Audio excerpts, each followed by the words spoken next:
Hello, hello. How's everybody doing?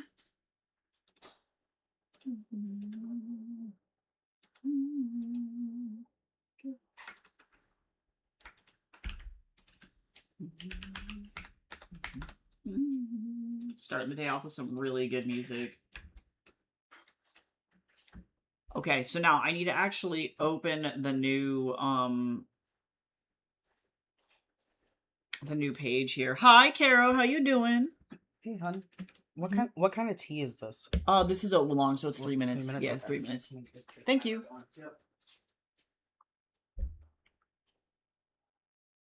Okay, so I'm not going to be writing script today because I don't think I need to, but I did finish revising all the chapters that we've got going on. Thank you. Jace brought me a bagel. I got bagel. Okay.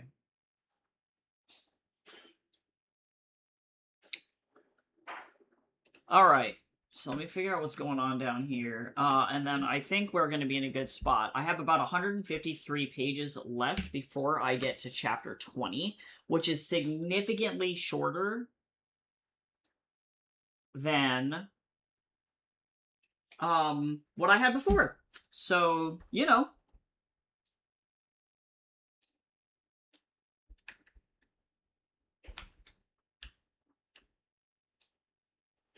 So I feel slightly better about it. But it's looking like it's still going to take me about 6 years if I do 3 pages a week.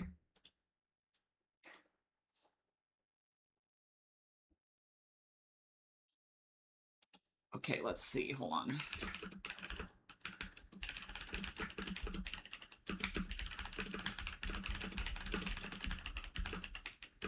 If I do 3 pages a week, I should be able to finish this comic in 6 years. That's kind of what we're looking at in terms of the math.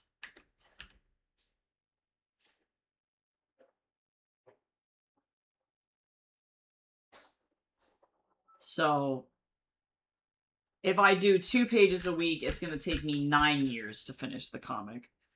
And that's still better. That's not bad.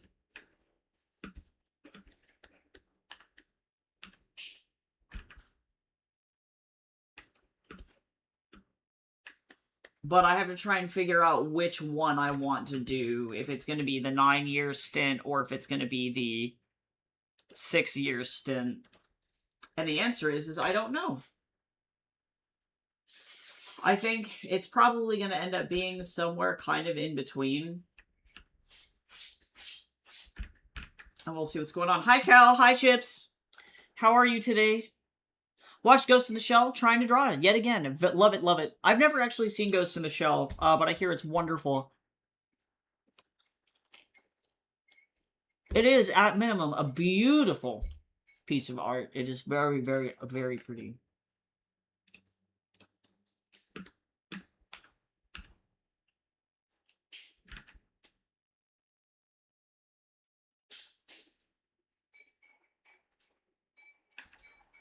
This is my newest obsession song, by the way.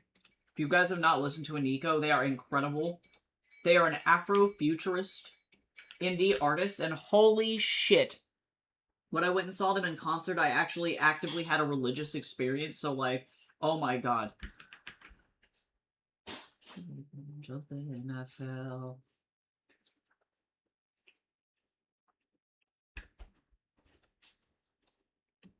Thank you, Jace.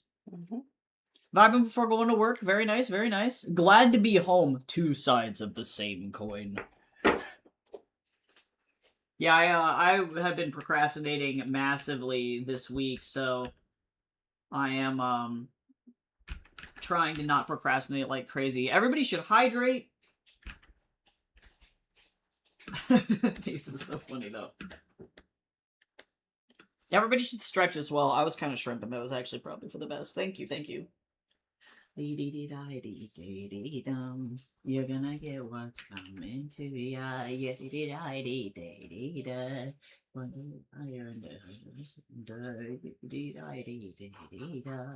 You're gonna get what's coming to ya. Under the fire, return to sender.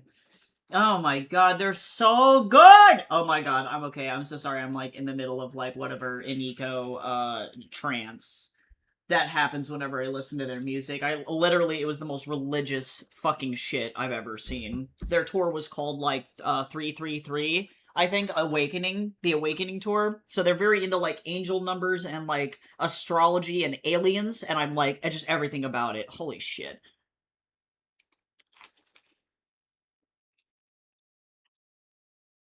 I tip my hat to Science Saru. They made Masamune Shiro's art style fit with modern anime so well. That's awesome. Awesome. Also, I'm having bagel. Let me eat a couple of bites of this. My tea is still very, very hot. To my Jesus. Okay.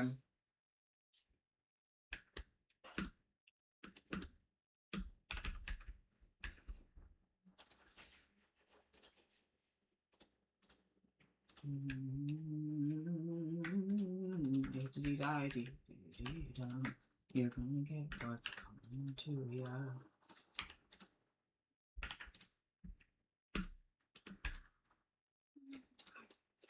I'm gonna need to get more ocean.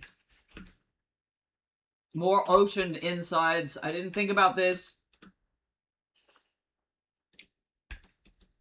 Oh, you wanna know what else I didn't think about?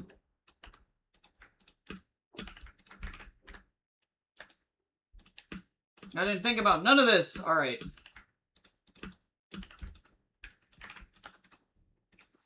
It's like this artist and Nako and the Medicine for the People. Oh my god.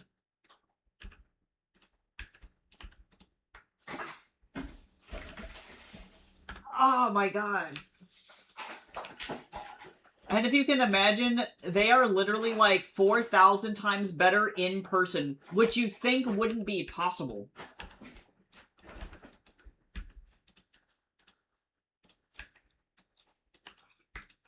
I hope that they're coming to Vancouver.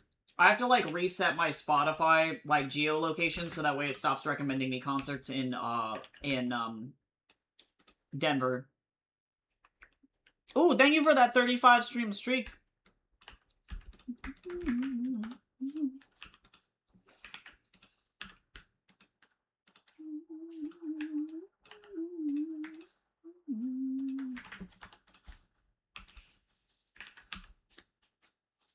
The last time I heard an artist that had the same vibe was like Fleetwood Mac. It was Lindsey Buckingham and Stevie Nicks specifically. Shit's crazy. Oh wow, I felt like I just my soul just left my body just then. It seems like a natural transition to go right into Fleetwood Mac.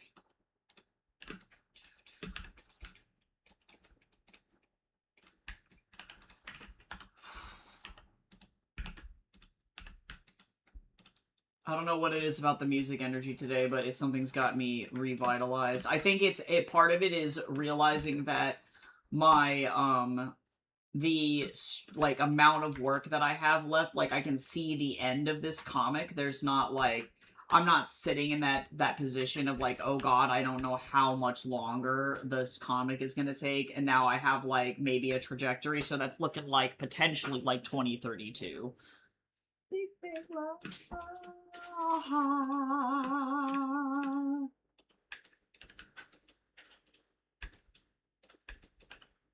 I wish I could have been here for this concert.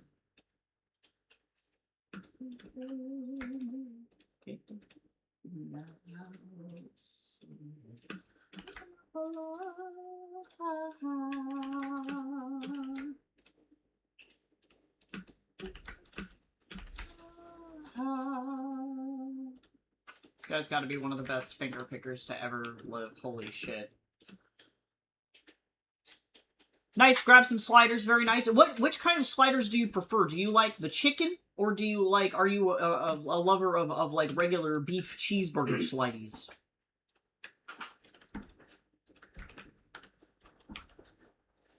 Scallop bacon pasta and Alfredo sauce. Dang! I love it. I love the fans. The level of bouge. Hello.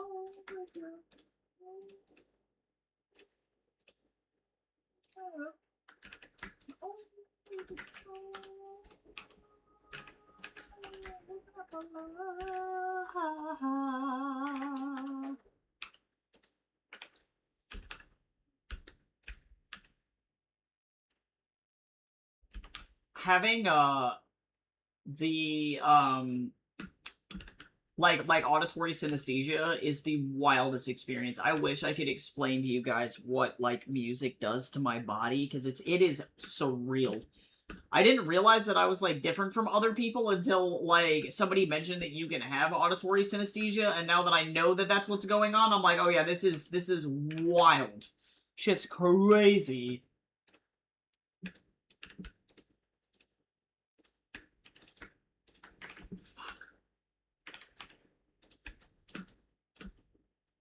Oh, nice. I love it when the Frozy scallops go on sale.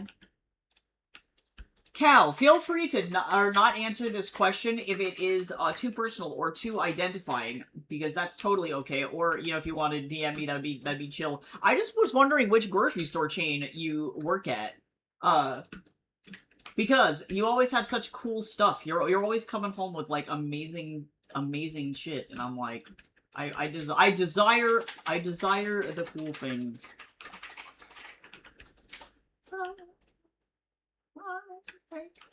Scallops do sound good though.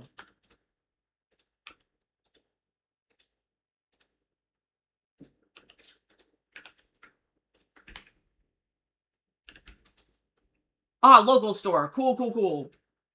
I am jealous. Whatever store you work at has lovely sales, and that is fucking cool. It seems like you guys get a lot of really good inventory.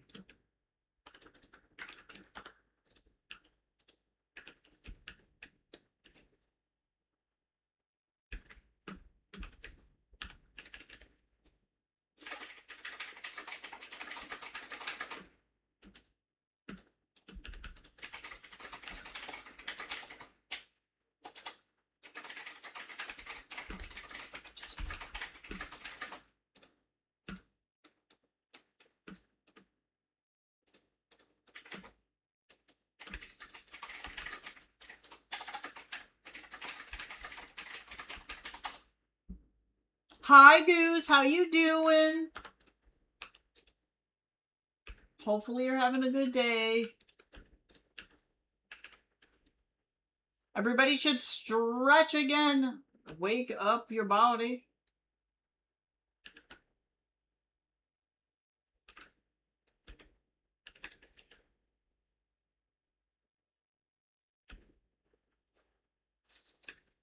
Okay, let's go find some ocean.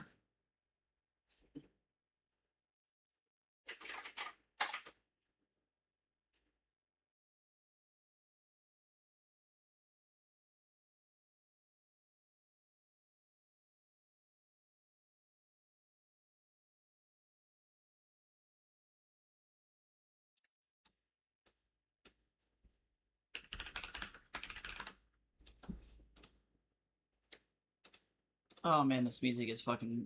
I'm feeling shit. Not Underwater the movie! No! I need the ocean!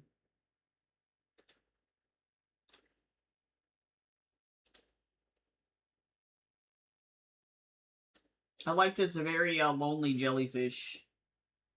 That is so fucking low resolution. Oh my god. I like this shark. Thank you, royalty-free photo. Gray shark underwater from Pick. Oh. Oh, joy. Wowie. I just really want the shark, you know what I'm saying? I really need him to be just swimming around in there. Yeah, we got new Little Big, too. Excuse me.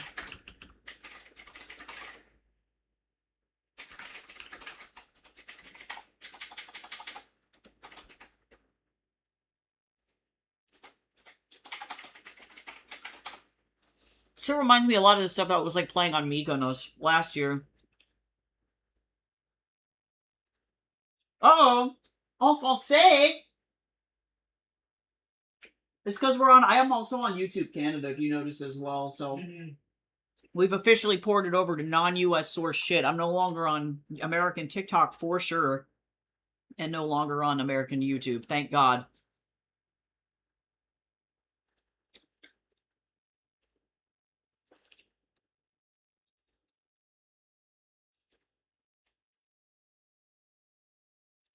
Oh my god, hostile message hidden and it's just Goose. What do they think the people are saying? That's crazy.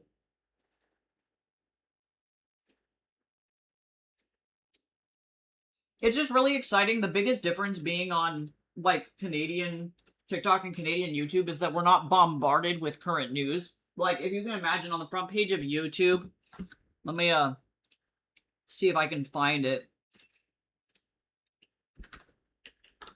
You guys will see what my YouTube tastes are. Oh, yeah! Okay, so, obviously, I'm a communist. No, I'm just kidding. But also, though, we got lots of news, or videos, but this breaking news section down here, in the United States is literally just people getting shot. So I literally, in the US, I can't scroll down any farther than this. Otherwise, you're really priming yourself to just effectively be like, oh my god, it's the worst shit that's ever happened ever. And then here, it's like, oh, here's some actual government stuff that's going on, because I recognize there was some pretty, interesting stuff that happened between the US and Canada, or it currently happening over the last couple of days, in terms of, you know, current events, which I do think is interesting.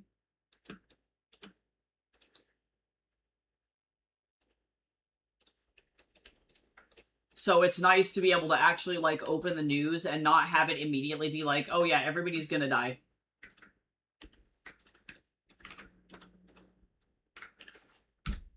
Donald Trump is being fucking dramatic as per usual, you know? As is customary.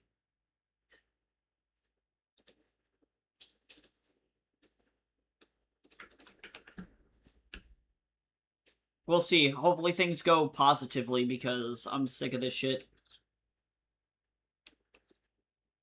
Oh! Would you look at that? You right! Shh, we don't talk about it. I'm just gonna take this, and we're just gonna kind of stick that in there like that. Just kind of stick it in there.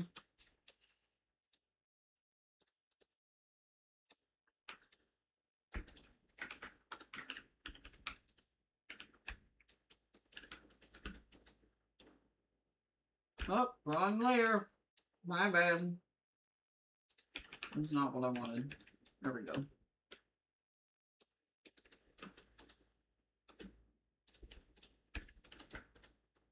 Yeah, so it's nice not getting flashbanged with literally the worst news I've ever seen in my whole life. Love that.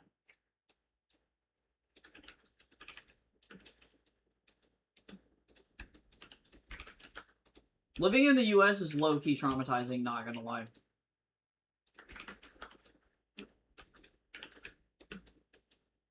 Not to make light of what's going on, but, for real, actually. But it is definitely super refreshing to have, like, yeah, other outlets and channels. I'm not getting any weird ads on TikTok anymore for, like, Jesus universities, so that's good. We're moving slowly in the right direction.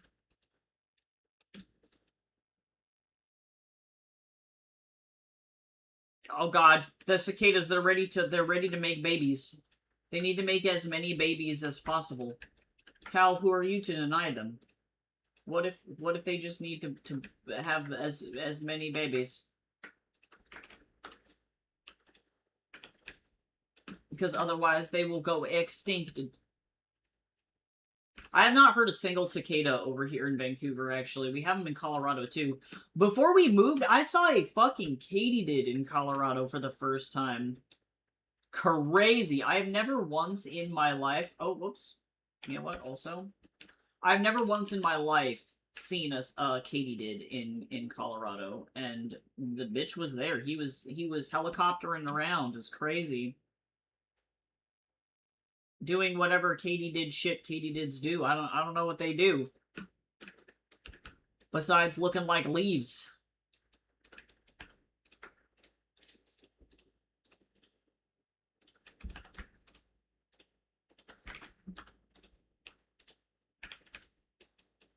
They were over there just leafing it up.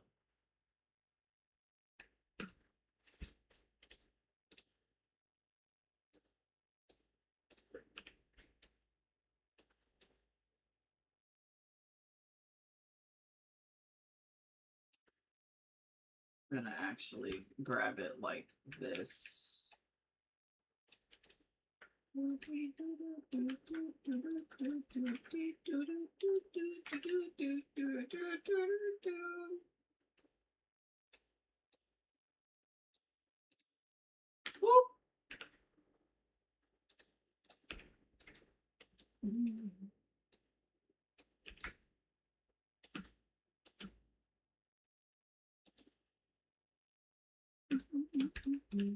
Oh, I forgot also his, Oh, I missed a good couple of spots back here. Oh, and the teapot, too. Shh, we don't talk about it. Hold on, hold on.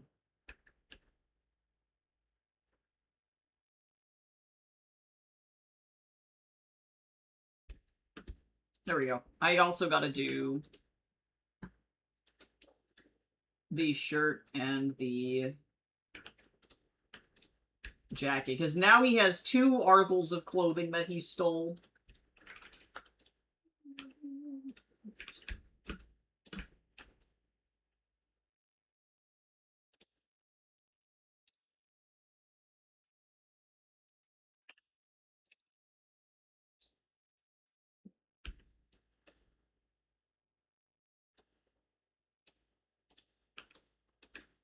I'm gonna be really lazy and I'm not gonna worry about that too bad.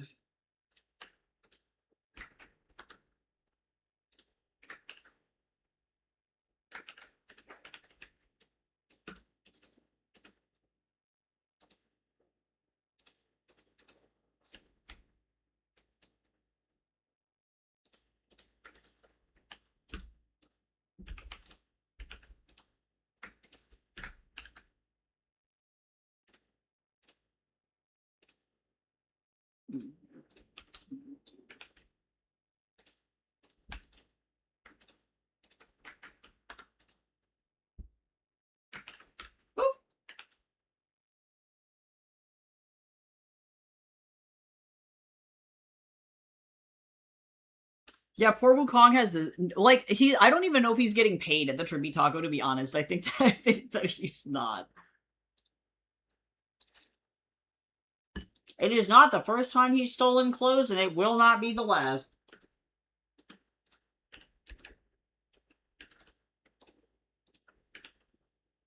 Oh, whoops.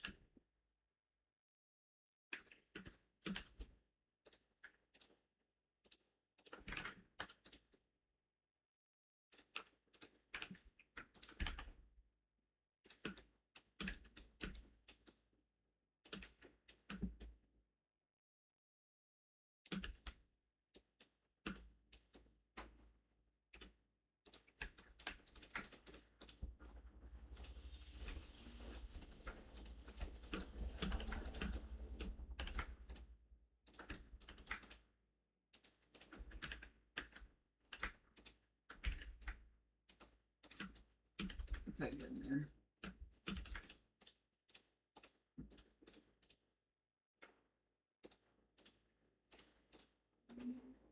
Oh, you know what I didn't do on the other one as well? I'm realizing I made a mistakey. Hello?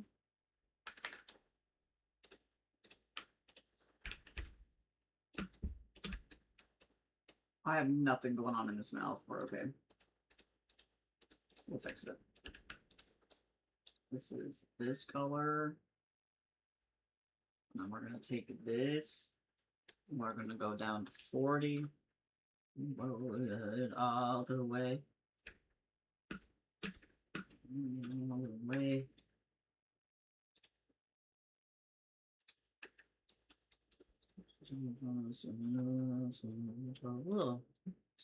This is such a Leon vibe. I'm very excited to, now that this thing is much shorter, to be able to actually get to characters that I care about faster. You know, like, it's not gonna be like super accelerated, so unfortunately Leon doesn't get to step onto the scene for a hot minute, but if I had to summarize his energy in, like, one music piece, this is definitely it.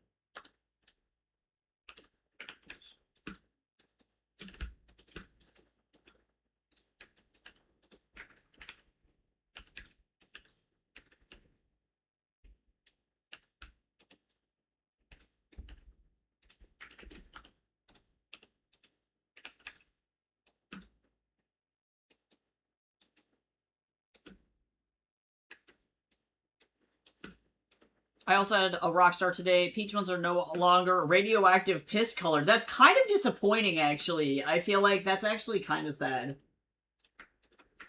They were like, what does Peach look like? Also, I would like to say, this is low-key probably kind of controversial, but I actually genuinely believe the Peaches that are available in, like, Vancouver are better than the Peaches available in Colorado that I've had. Because the season is just slightly later, and genuinely, they're better.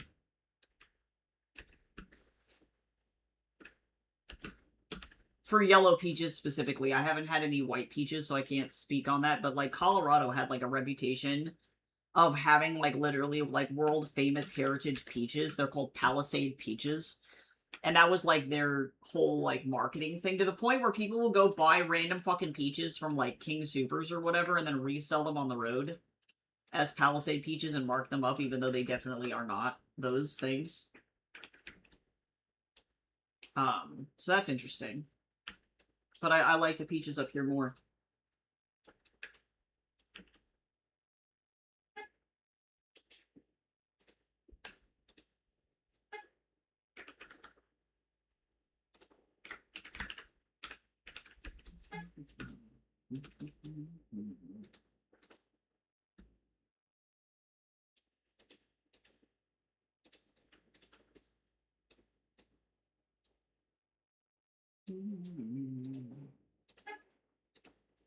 My body, my brain,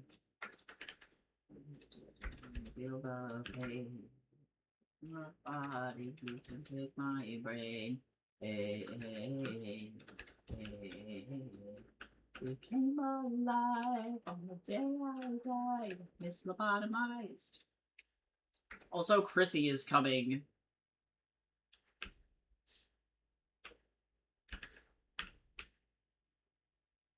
Chrissy is coming to Vancouver, and I might need to see her.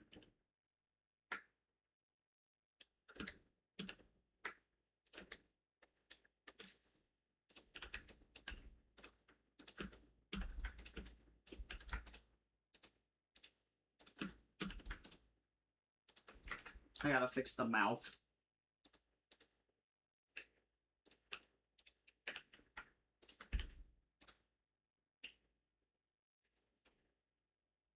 Oh my god, to Rembrandt. The art! It just wants you to be extra art, you know? I love Rembrandt, actually. One of my favorite painters, not gonna lie. It's lobotomized. On the day I died, he got that triangle, if you know what I'm saying.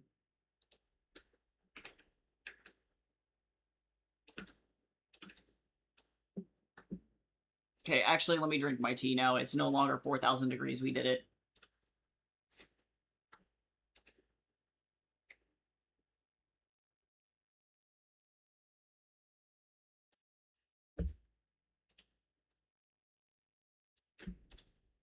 All right.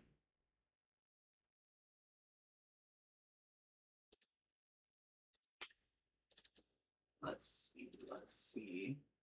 Hey, let's go, Kikatsuru. I can't believe South Park did that to me.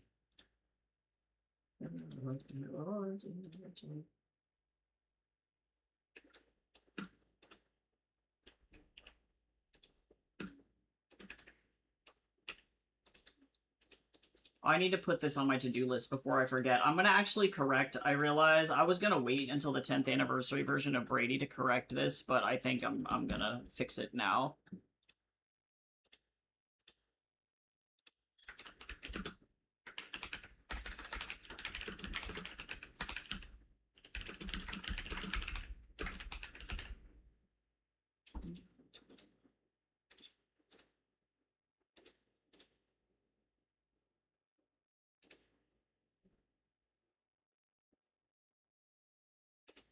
Okay, cool. We've been having some great cheese dishes lately, Jason and I. Lots of caprese or like smashed burrata salads. Wonderful. It's a great season for that.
Wait. I am flies.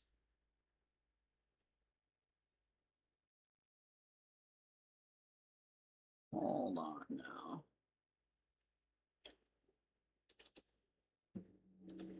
My bad.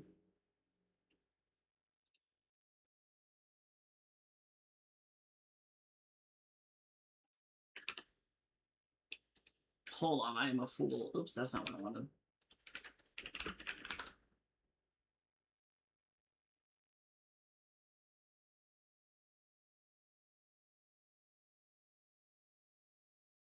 Okay.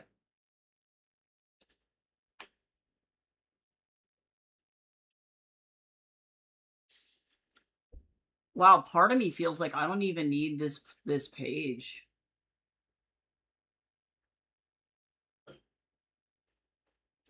I might not.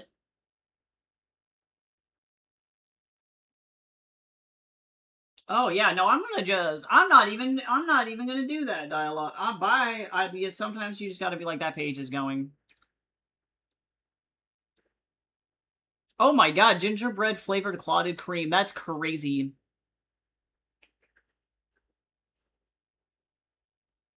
That sounds amazing.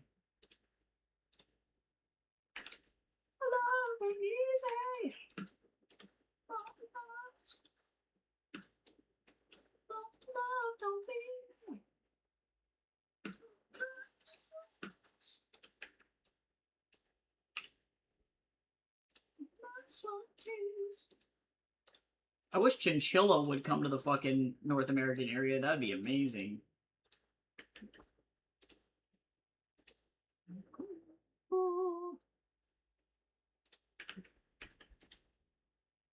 She's fucking crazy, and I love it so much.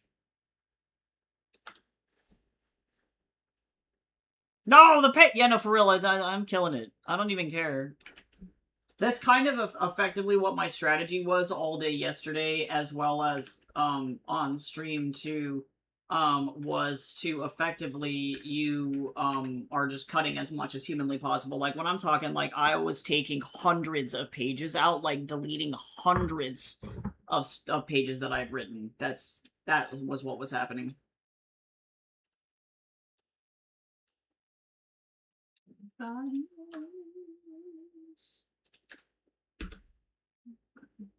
Blood, sweat, tears. Doggy dog. Cold. I'm a cold.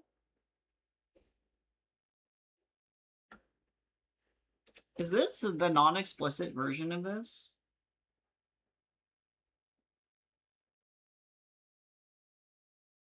Yeah. Damn. She released a clean version. The one on her TikTok definitely is not. It's got explicit language in it.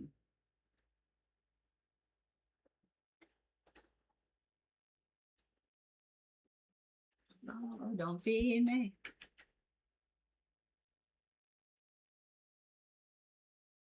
Okay, I will have to change dialogue here, though.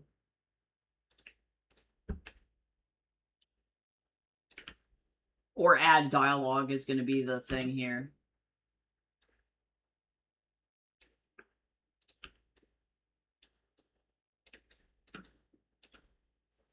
Okay, so... Also, speaking of Baby No Money, did y'all see that Baby No Money is trying to be the representative for Canada in Eurovision 2027? Because that's so fucking exciting. Oh, that's cool, Cal. That's cool. I hope he gets it. I can't think of a more influential, like, Canadian, like, club artist right now, or rap artist, than him.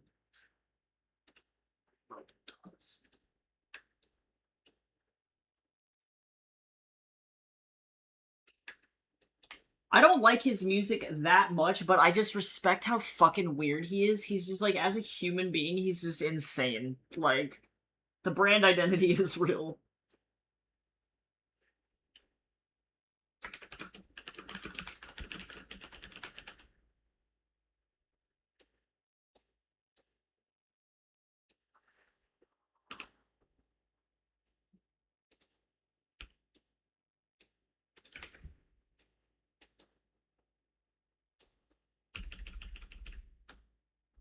His lyricism is insane, actually. Like, I do give him respect for that. So much so I forget he's Canadian. Yeah, apparently he's from Vancouver. Yeah, I didn't know. But yeah, his TikTok presence is insane. I respect him a lot. It would be cool. I do think that it would be neat if he did represent Canada, but also too, you bring up a very good point, which is, you know, is he identifiably and recognizably Canadian, or does he read more like an American from Los Angeles? You know what I'm saying? Because that might be kind of like something that works against him, I guess, in trying to, because like really when you do Eurovision, you're trying to represent your country as much as you possibly can. So if you're too globalized, then that might be a problem.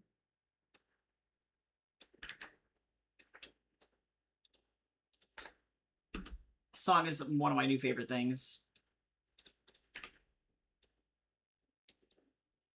This is this person took a Chinese wealth couplet and made it into a fucking club song, and it's so good.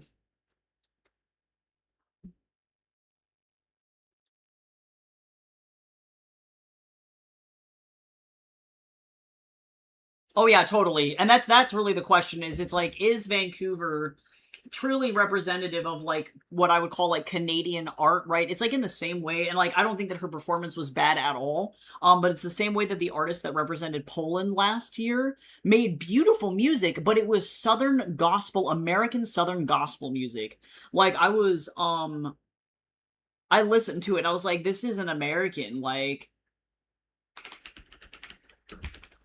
let me go find her. You'll see what I mean.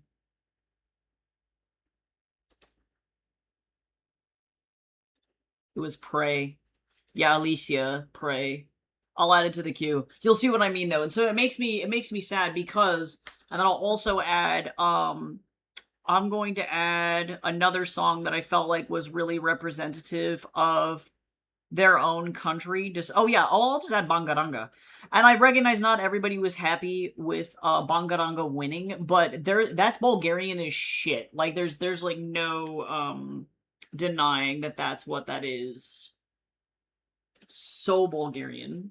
Casual Poland mentioned, yeah, I love Eurovision. I'm actually like super, super invested in Eurovision. I find American music contests to be really, really boring.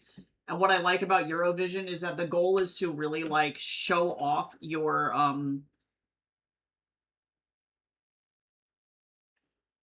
culture. You know, it's like you want people to love you for the music that you make. And I think that that's really, really neat. But sometimes I think countries kind of lose the like plot. They get lost in the sauce a little bit, if you know what I'm saying. This is one of those pieces where I was like, there's no way that this girl is Polish. And I'm glad that she's very inspired by gospel. And she's very talented. So it's definitely not a question of her singing ability. But it's like, is this representative of Poland, or is this a homogenized sound, you know?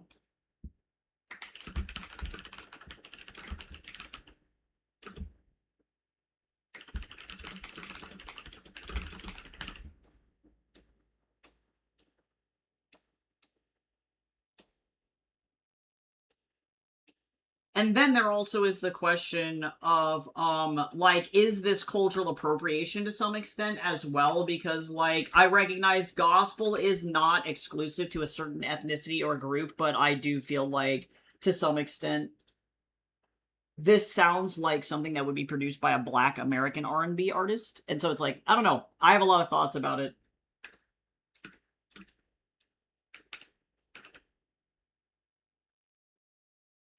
And I think people were having the same questions. Oh yeah, Polish music is very Americanized. Yeah, and I feel like that's happening everywhere, so it's definitely not a Poland exclusive problem. So, I think that the strongest Eurovision artists, bring the like they don't forget their identity. Like one of my favorite winners like in recent years, partially because of the like emotional solidarity and support, but partially because they're just so fucking talented, was Kalush. Like they were playing traditional Ukrainian instruments and rapping in Ukrainian, and it was just so fucking cool that it's like it's very exciting to see that kind of stuff.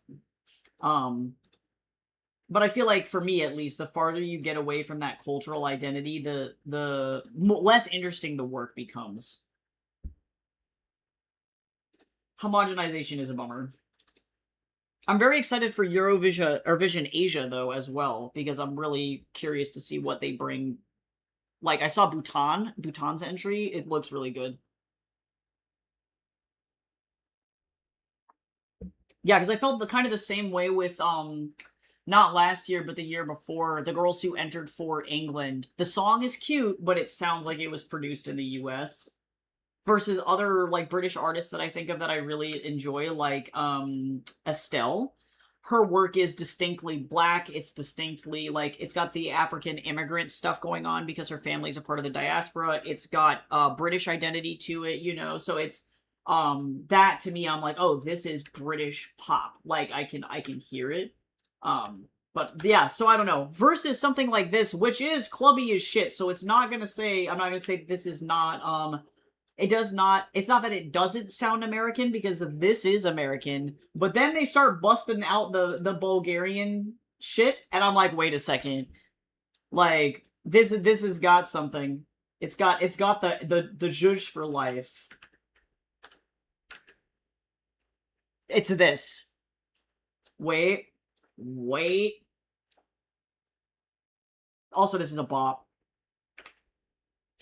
as well. I find this to be super fucking good. This, like, I feel like that's what excites me about going to hookah lounges, is that when you go, like my favorite hookah lounge in Denver, you go and they're Turkish, and so they're playing Turkish club music, and it's all in Arabic, and it has these kinds of sounds with it, and it's like, man, this is cool. This is fucking neat. Like, I'm glad I can go to a place and not listen to like the same 4 artists over and over and over. It's pretty neat. So that's kind of like I think what I look for when at least I pick my favorite Eurovision songs. Cal says, "Bless you, Jace, you're nasty." Thanks. No, just kidding. Let's see. Polish music from old days. Let's see. Blue Cafe, Gem. Let me know if I said that correctly, because Polish is not, I'm not that versed. Let's see. Budka Sol or Suflera, and then make sure it's songs from the 70s, 80s, and early 2000s. Dope. Okay, hold on. We're gonna look up some stuff. We're going. I'm going for it. Let's see if I can find it. If you have any specific song titles, that may be easier for me to find, because I may not have access to this on my regional version of Spotify. So if there are any songs you particularly love, let me know.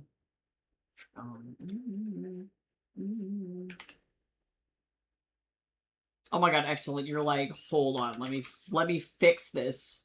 You got it. I love this.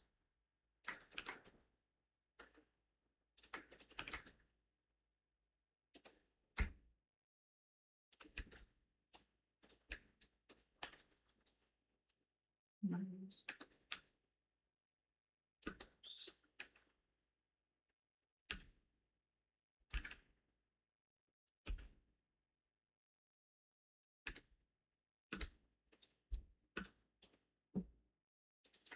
This is some dirty ass shit. She made some fucking insane shit. Oh my lord, this bubble is like king of all bubbles. Jesus. I need to move the tail on this too. Sweet God. But I also recognize my music taste is really, really eclectic. Like, so I am by no means the end-all be-all of musical opinions.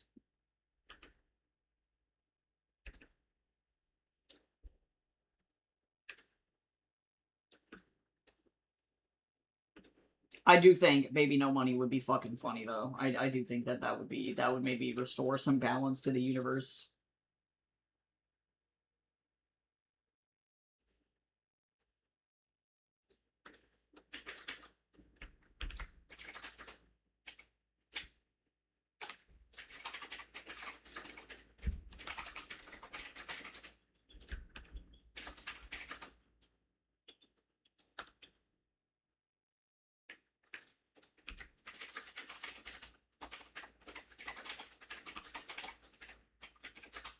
Yeah, if you want us to share the link to the YouTube playlist, or sorry, the Spotify playlist, that would be awesome. I'll see which songs I can access in my region, and then I'll add a couple to the queue. But yes, you can either put that here, or you can also put it in the music share over in the Discord too.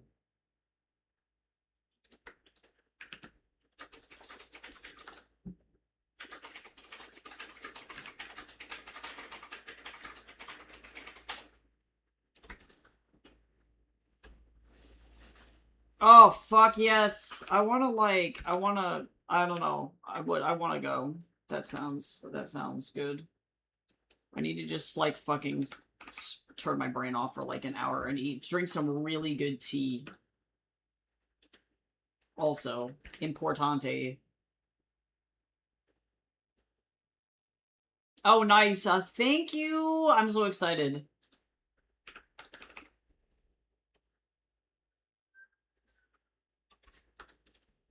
I love listening to new music all the time. That is my jam.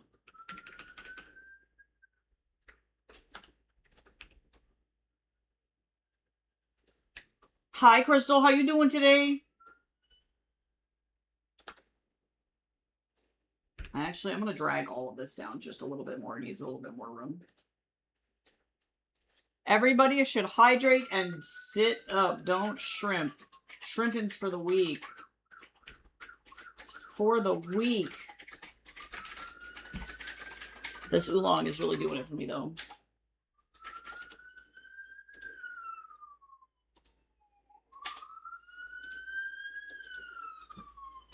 Can't believe we're hitting page 300. This is insane. We're getting close.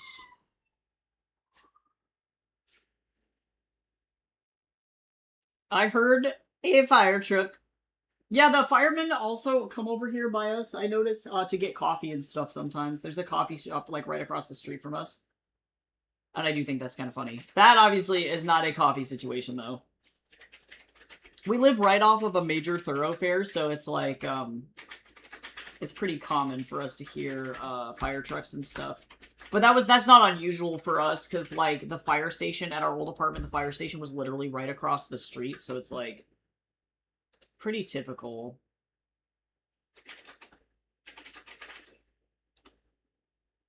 Okay, let me see. I'm gonna just grab a bunch from this. I am so excited. Okay, hold on. Let me add a couple of these to the queue. Add a queue. So yeah, some of these I don't have access to because region locked, which is annoying. Alright, there we go. There's a couple. Thank you for sharing.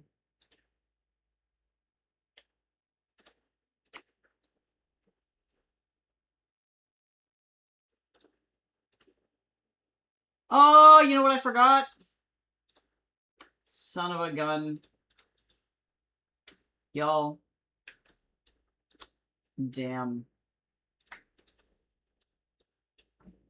Yes. I think in the US we call them bear claws typically, but yes.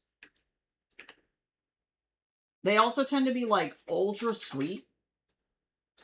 So I don't eat them often, but they are good.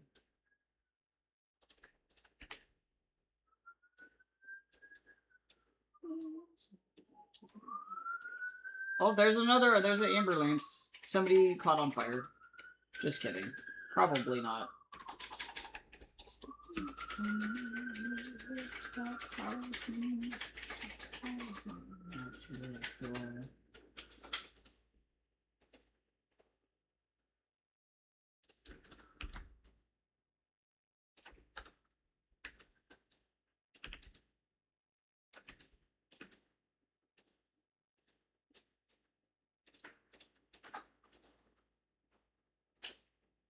I need to also post TikToks, though. That reminds me, Crystal. I have been shirking my social media duties, and I need to not do that.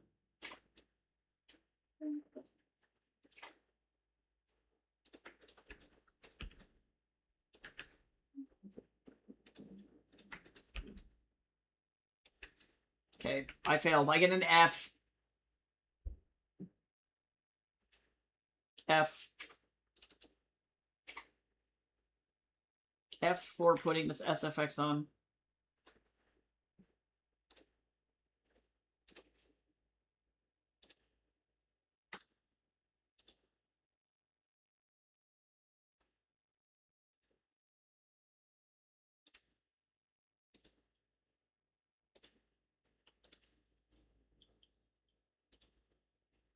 Okay, so now I'm gonna need to take all of these.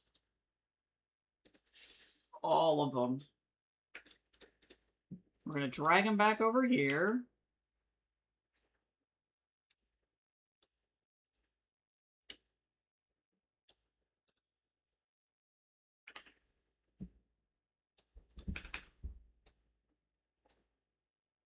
Now I need to awkwardly just stick this over top where it goes.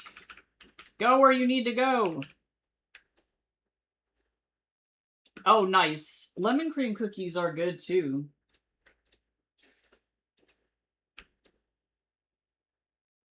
Flamio, my good Hotman. Flamio.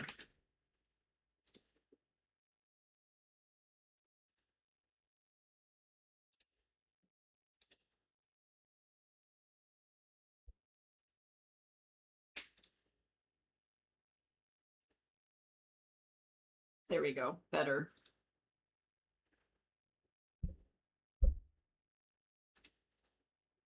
This is from the... This is like early 80s, if I had to guess. This is fun, though. I love this shit. Yeah, I liked the album art.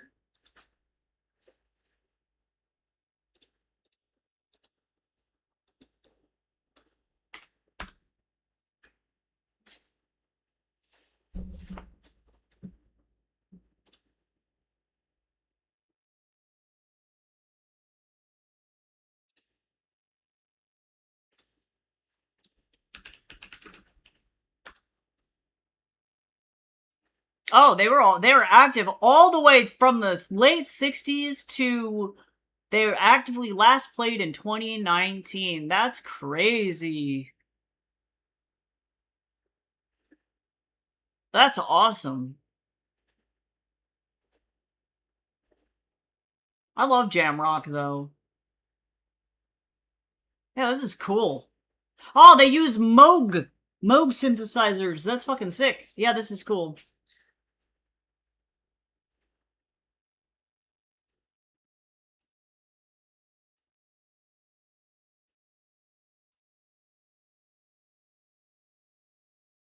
Yeah, this is awesome. I love how they're still touring. That's crazy. I love it when bands like Oh, 97. Okay, they have a very vintage like 80s sound, but that makes sense because of when their band was active, you know? This sounds a lot like a lot of like the jam rock bands from here in the US in the 80s, which is cool. But I love it. Oh, it's nice.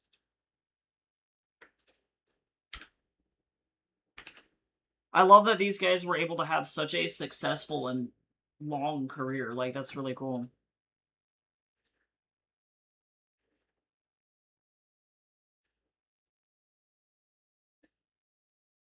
Oh, we're back at the Trippy Taco. Yeah, damn, this shit happens so fast now. There was like an entire conversation that I deleted. Woo! That I deleted here, so that's something to consider.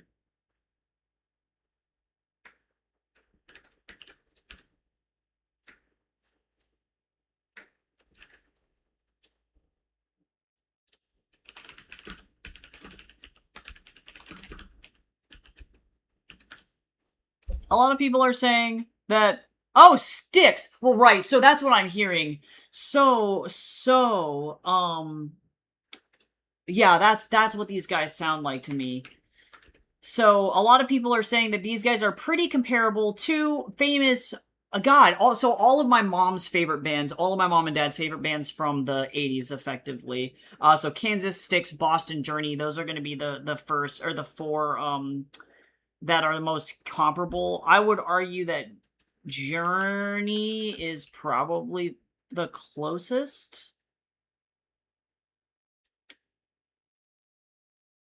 Oh man, I'm gonna add separate. Oh my god, separate ways. Worlds Apart remix. What are you telling me? Hold on, wait a second. I need specifically the OG separate ways. Oh, these are not remixes, these are remasters. Okay, cool. So I'll play some Journey too. I love Journey. And then let me add to this playlist too. Love it. Yeah, so that's cool. I didn't listen to a lot of Boston. Styx, I think, is too rocky, and Kansas might be too instrumental, but oh, this is Southern rock.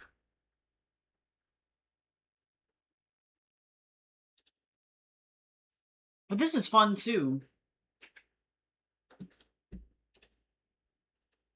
Oh god, this sounds like Kansas. Yeah, wow. I can hear all of the American influences on it, but it's not necessarily like as direct as like the more like Americanized newer stuff.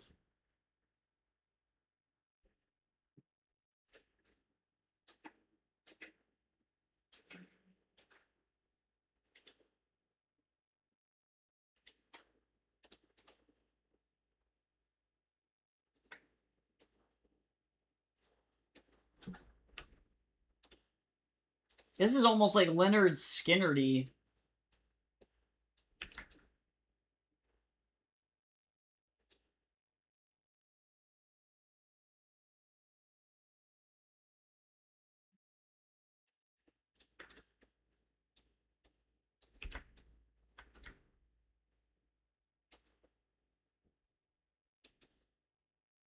Yeah, they got that harmonica and everything.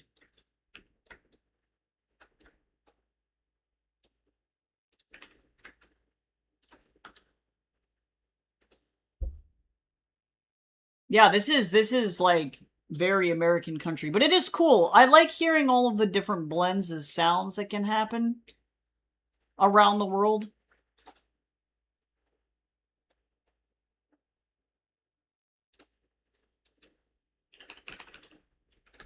Because this is like a... Let's see. Let me get some Leonard Skinnerd in here. Yeah, that's Freebird for sure. A slower Freebird. But Leonard Skinnerd is Sweet Home Alabama. That's like that's that guy. Um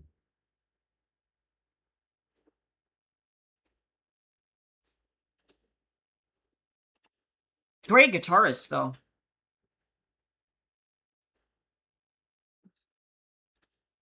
Okay, let me get open Daz now.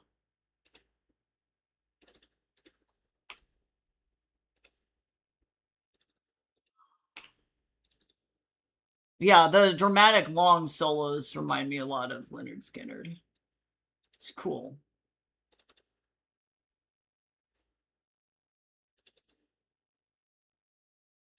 Oh, if this opens over here. Hold on. Hold on.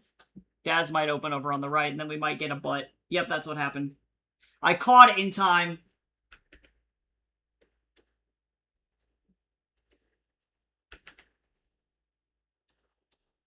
Hello?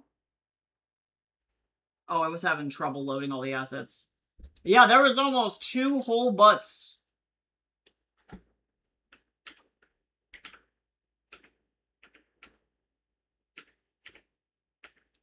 Interesting. I don't know why it won't do this. Okay, there we go. That works. That works. Alright, we're alright. We're okay. No butt. Blues, rock, and punk. Yeah, nice. It's a good backbone. Those are some of my favorite genres. Too much cake in effect. Oh my god. Okay, let me turn off. Let me turn off. Mocha. Goodbye.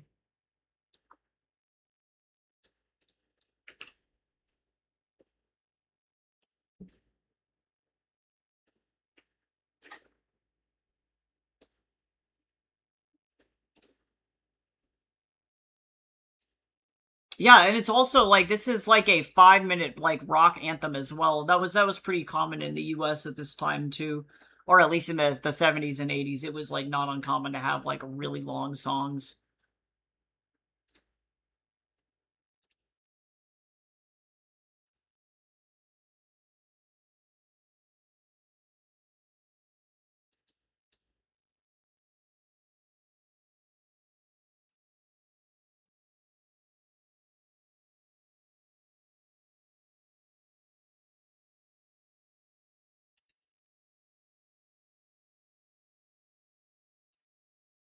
Okay, sorry, I gotta do all of the sitting and poses and shit.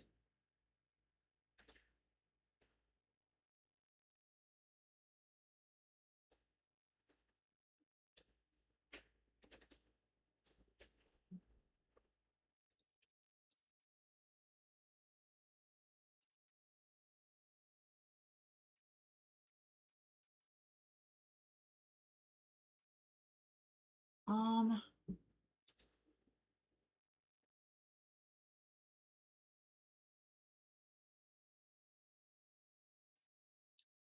can I? Oh, this is so early 2000s though, and not in a bad way, actually. This is the kind of stuff that I was like really interested in too when I was listening to sounds like this from this like general region in the early 2000s. So like I know Tattoo was insanely popular. They're Russian. Um but I also too was listening to artists like Nana from Sweden making great pop in the early 2000s too. I just didn't really like American pop.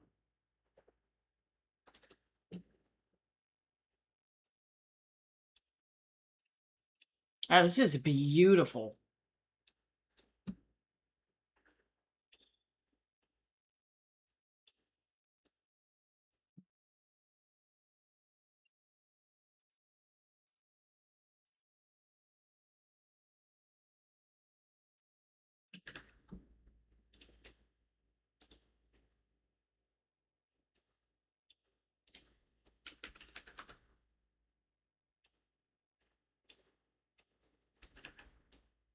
Yeah, beautiful.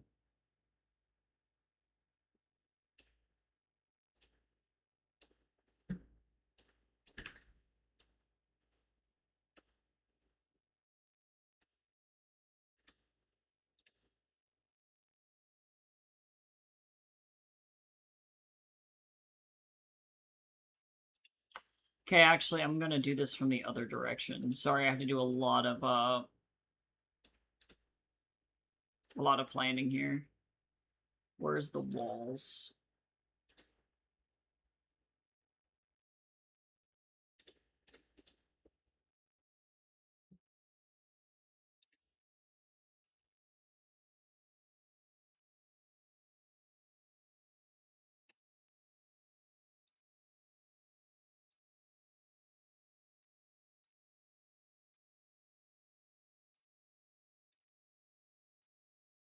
Sorry, I'm locked in on this.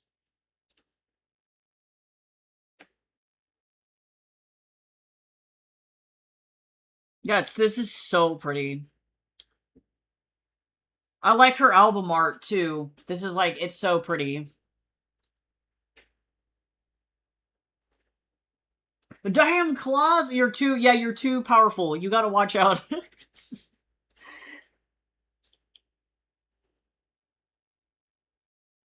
Okay, sorry, this is gonna be the awkward part of this where I have to, like, suffer. It's fine.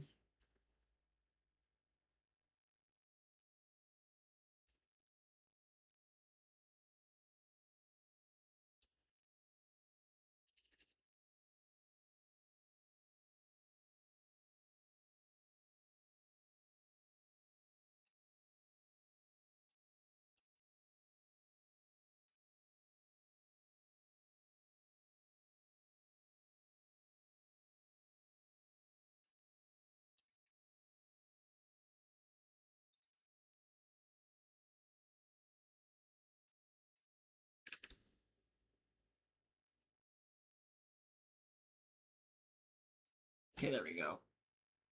Now I gotta do... Alright. Okay, this is where this is gonna suck. Yeah, so this is Journey. So the first artist that we listened to, I felt like, was very Journey-y. Maybe not as intense. Because they were more jazzy, but... Fucking Journey.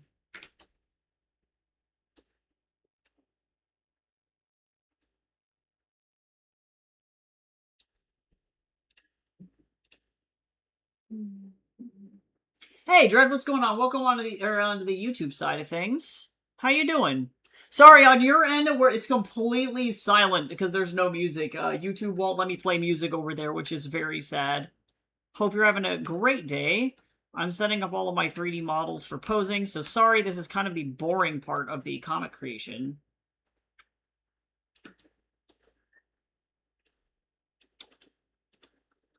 But we just finished up this page.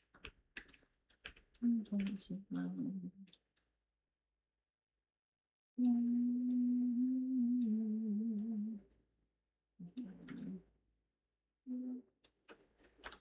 love this song.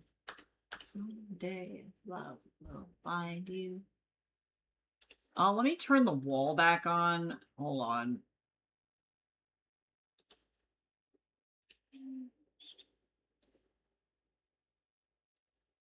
Interesting. Okay, so I see.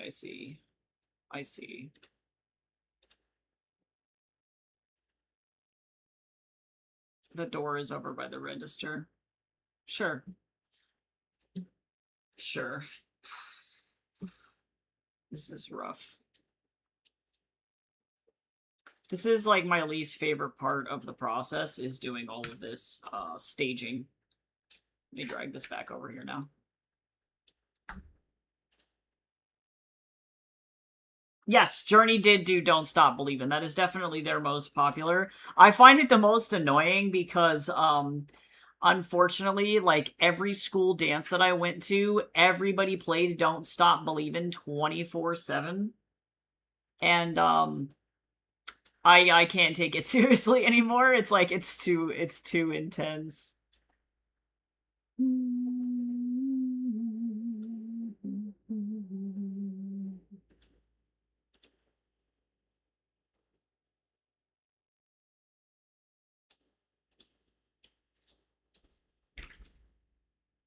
They also get made fun of for having like one of the weirdest some of like the weirdest music videos as well. Journey gets bullied. Standing in our separate ways. Okay, this is a little bit easier.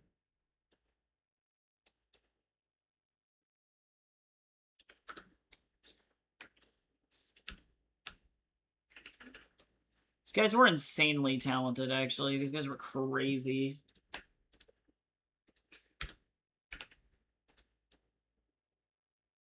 Okay, slowly but surely. This is one of the worst sets. I love how people are like, if you want to make a comic really quick, don't, you know, do really complicated backgrounds. I'm like, oh, that'd be nice. But what happens if I have to? What happens if I have to?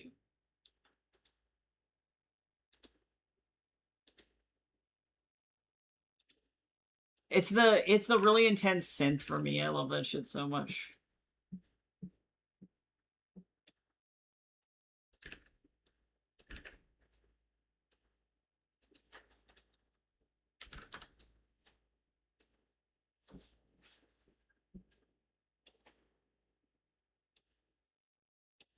Okay, sorry, y'all. Ugh.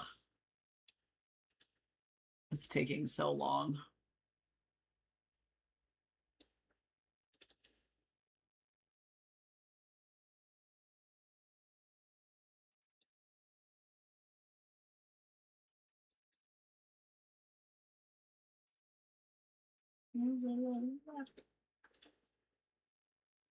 Okay. This is where Jeff Bezos gets me for the butt. Got to brush me teeth! I can't. I don't know why I read it in that voice. That's just like...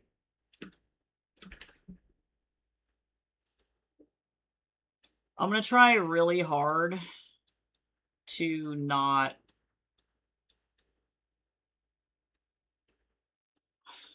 suffer. I don't think it's gonna work, but... Oh my god, Lynyrd Skynyrd. Yeah, so the second band with that whiskey song reminds me a lot of these guys. These guys, unfortunately, got asked so much to play this song in their concerts that it became kind of a meme. Like, legit, everywhere they would go, somebody would be like, play Freebird! And then they'd get so annoyed. Like, it was just like...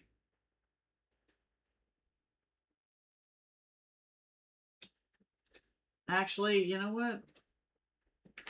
And it's a great song! It's really good, but like, God.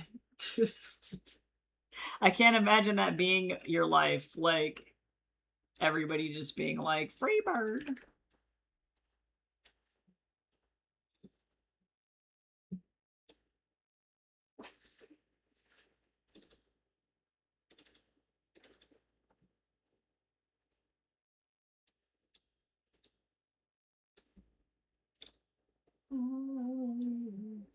Tomorrow.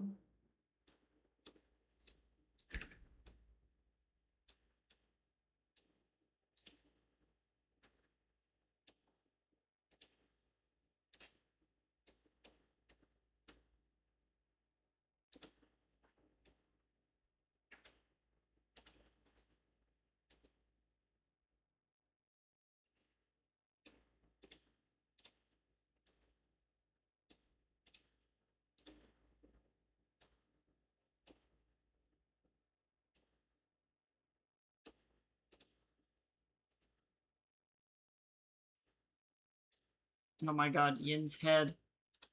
Okay, sorry, Ah! Okay, hold on. This is horrifying, and I need you guys to see this. This is what happens when you turn off the head and you're inside the eyes on accident. Hold on. I'm inside Yin's head right now. That's what happens. It's fucking horrifying.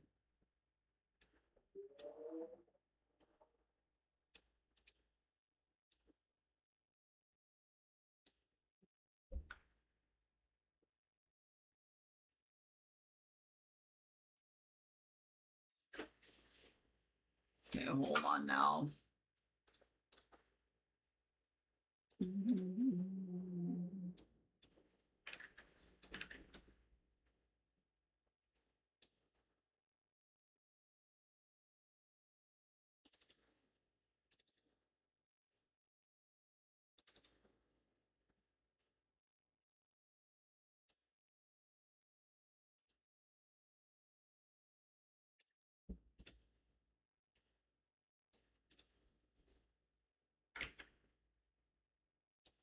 Alright, I got it.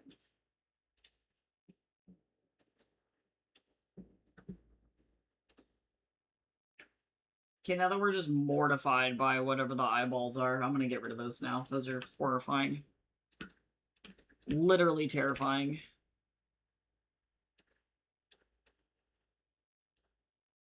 Oh, I'm gonna have to do a different crop of this. Hold on.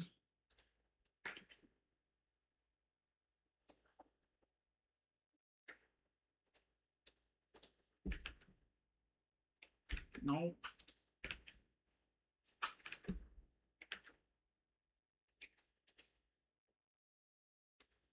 Why are you like this? Photoshop, please. Oh my god. Sometimes, like, Windows won't even paste the right image, and I have to, like, recopy it. It's like, why? Why are you like this?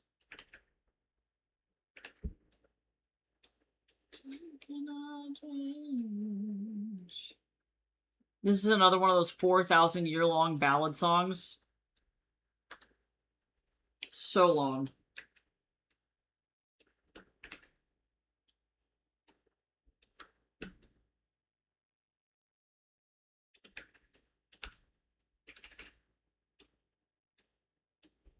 Okay, he's fine. Oh no. I think what made people love it so much is that, like, it's this tempo change that is insane, and then this solo, man. Like, oh my god.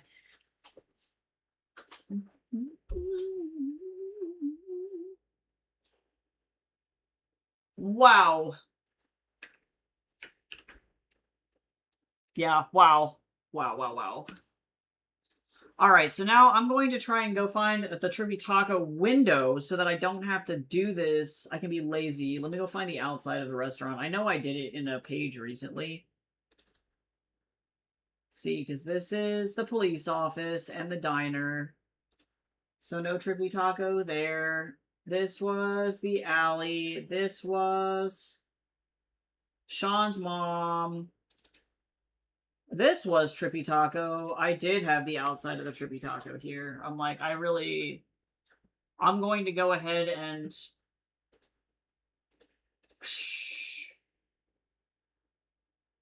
God, this solo is insane.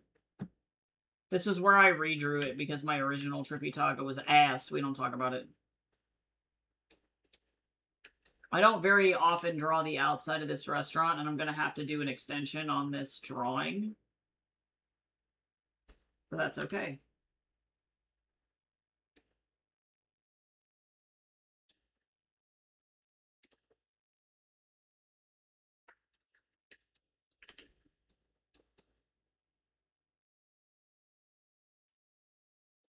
And of course, this is not the right perspective. And that's where this gets difficult.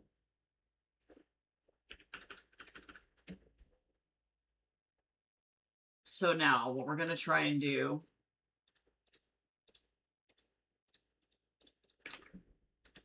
I'm gonna see if I can... No. So now, we have to do some doctoring here in order to fix the perspective. And I'm going to turn off these couplets. It's this one. This is how we fix this. You ready? I'm going to also turn off the Tripitaka as well.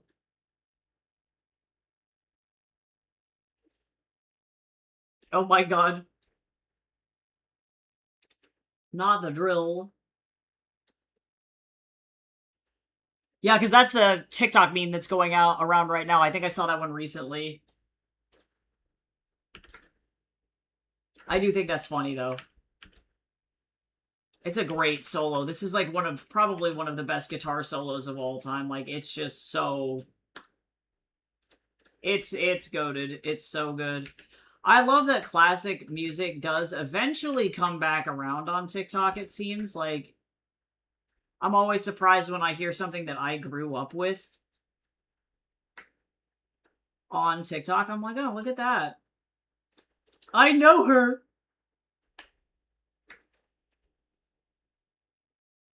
Okay, nice. So now, this is where this gets crazy, is I'm actually going to take part of this bamboo roof, and we're going to copy it, and we're going to paste it. We're going to flip horizontal, and we're going to do perspective, and we're going to go like this, and like this, and then effectively, I just have to kind of keep duplicating this over.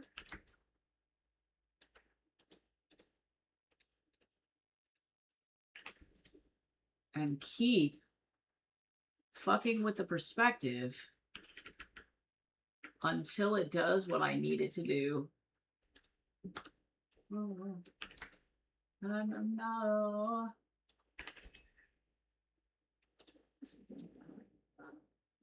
Love, no love in the heart. Okay. And actually, you know what? Actually, I think this building ends. Well, obviously the building ends. I'm like, I think the building ends. Yeah, that's where the edge of the fucking building is, amigo. I'm doing my best.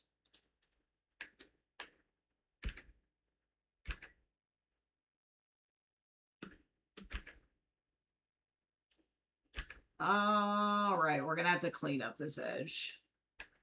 That's okay, that I can do. No love in the heart. Everybody should hydrate.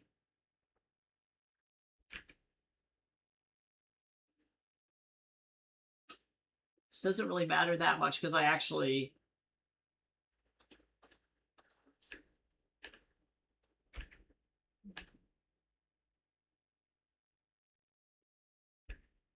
I'll clean that up.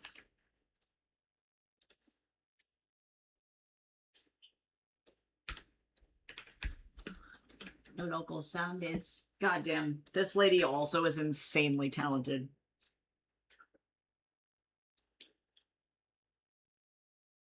The sound is. Okay, let's see. I need to.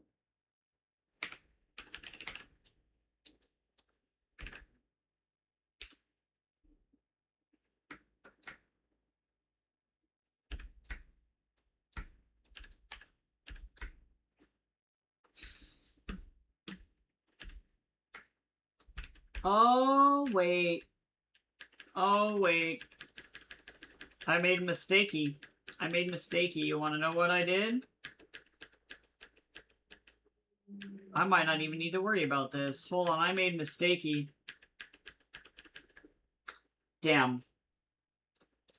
Sorry, hold on. I'm gonna get it. Trying to get this to do what I need it to do is gonna be the hardest thing. I could not undo no more. That's why I did what I did just then. I actually need to pay attention here.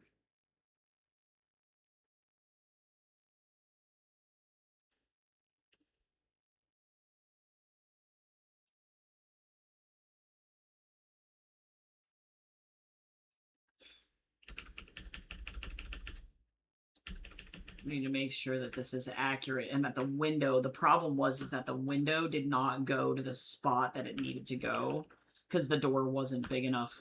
That's okay. So this I'm not going to need anymore. This is going to need to go over here to be centered above the door. We're going to try this again.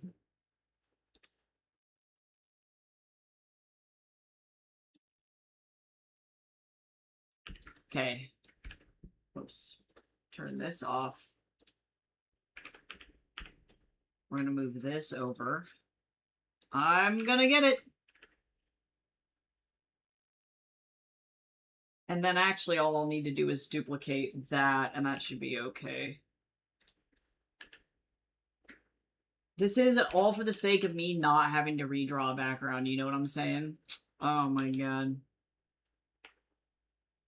Okay, now I can go in, and we're gonna get rid of this. Get rid of this. Get rid of this. Whoops, not yet.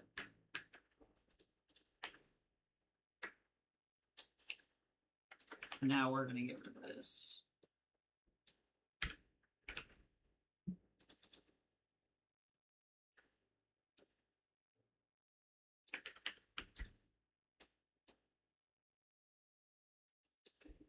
Brilliant. Much easier than whatever I was doing before.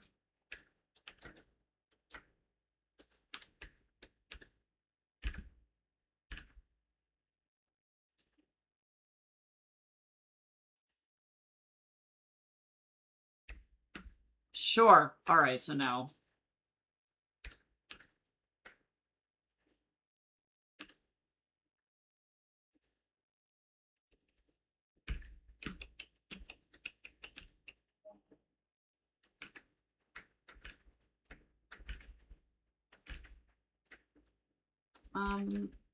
Porque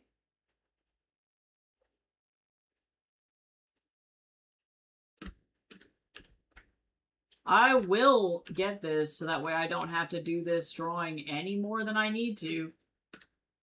This is going to be a great wide shot, but by God. Alright, so let's see. This is the bottom. And yeah. Yes. We're getting there. I just really don't want to have to redraw this, you know what I'm saying? Like, I would be willing to pay so much money. I think I did okay! The perspective is still low-key kind of fucked, but I don't think anybody's gonna notice it, to be honest. Like, it'll be alright. Oh, whoops.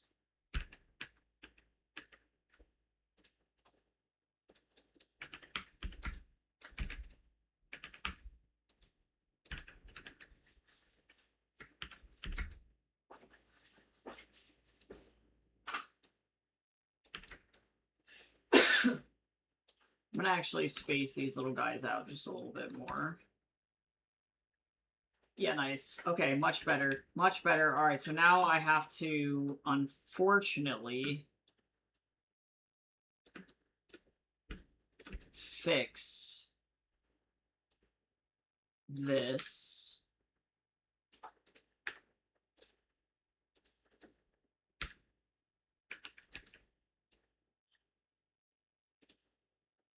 Not bad. And then let's go ahead and get rid of this. Dust flew in my throat.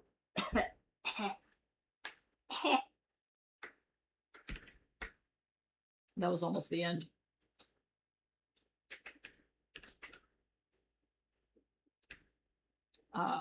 Por favor.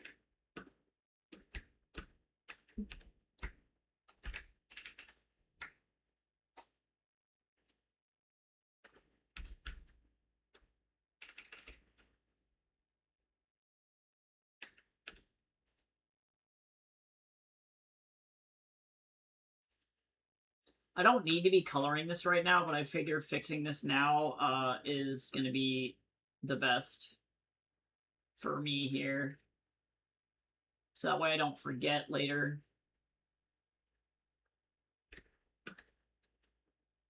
I'm going to put like just an alleyway shot back there. I'm not going to do anything super crazy like one of the alleyway photos that I have.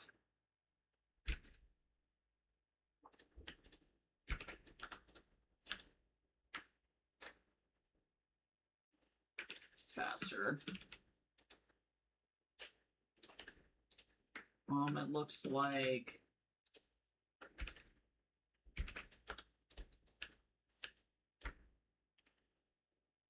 do this, and then I'm also gonna grab this. And then I need the dark color again, and then we're gonna go here.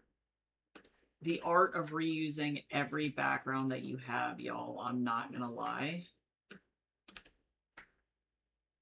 Oh, but actually, though.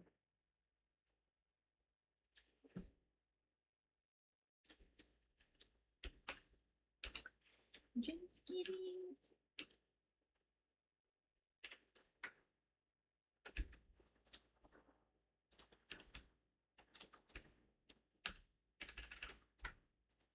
Yippee! Okay, not bad, not bad, not bad.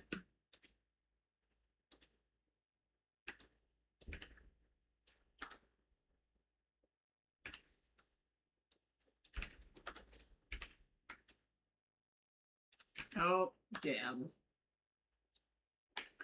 I'm gonna go ahead and erase out just this portion of it because I don't want to worry about it. I'm gonna erase this hard edge anyway. There'll still be a reflection, but I don't need to worry about it being super intense.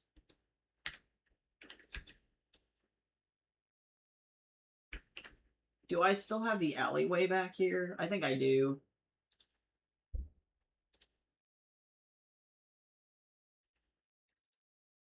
I do.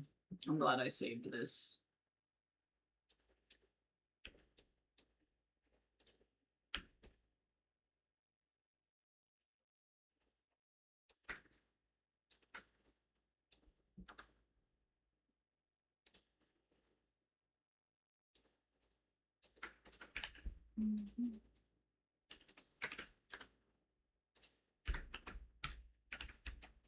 Yeah, nice! Nice! All right, great. I love it. I love it when things are fast. Oh my god, amazing.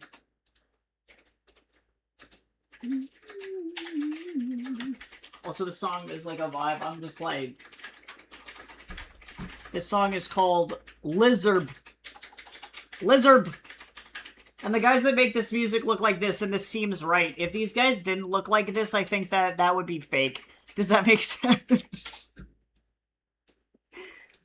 I love that you can just tell, like, what somebody looks like with, like, the music that they make. It's really cool.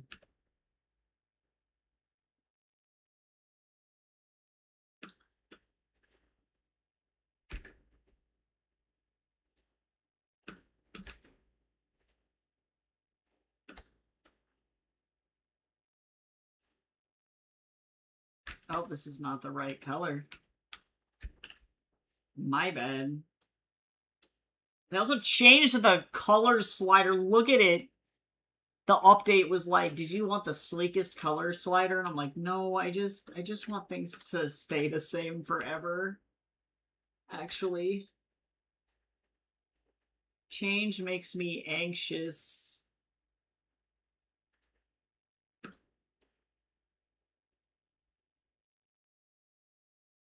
And I don't like it.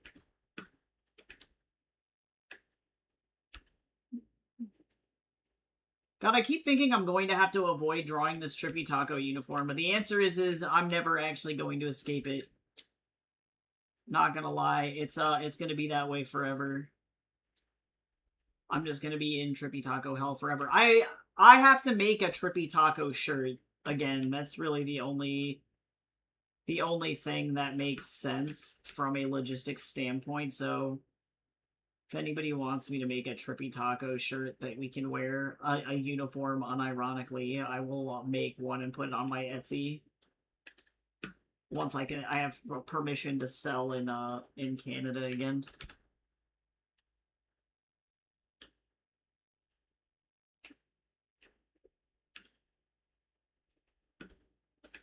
I'm actually gonna close their eye.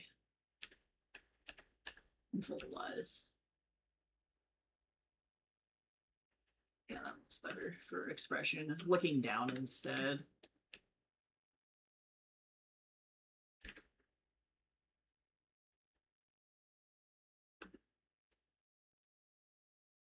Alright, so now the question is going to be...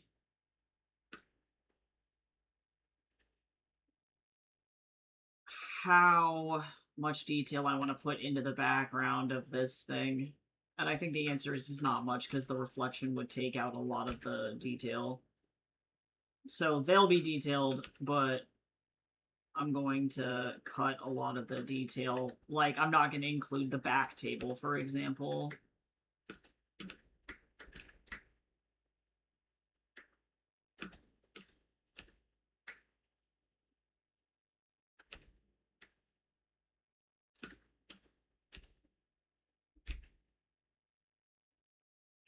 Oh, I should probably not have done that, but that's okay.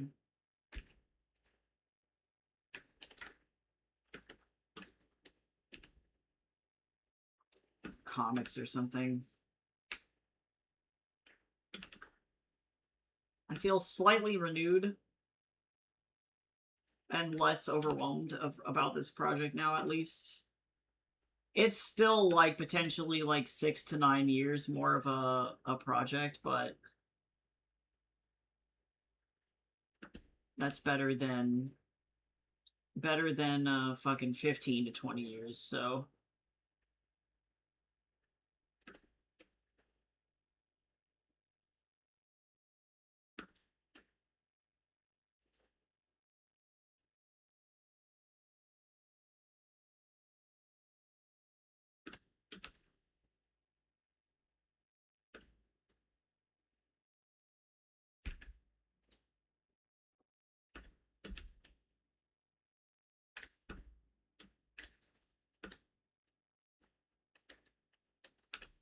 Okay.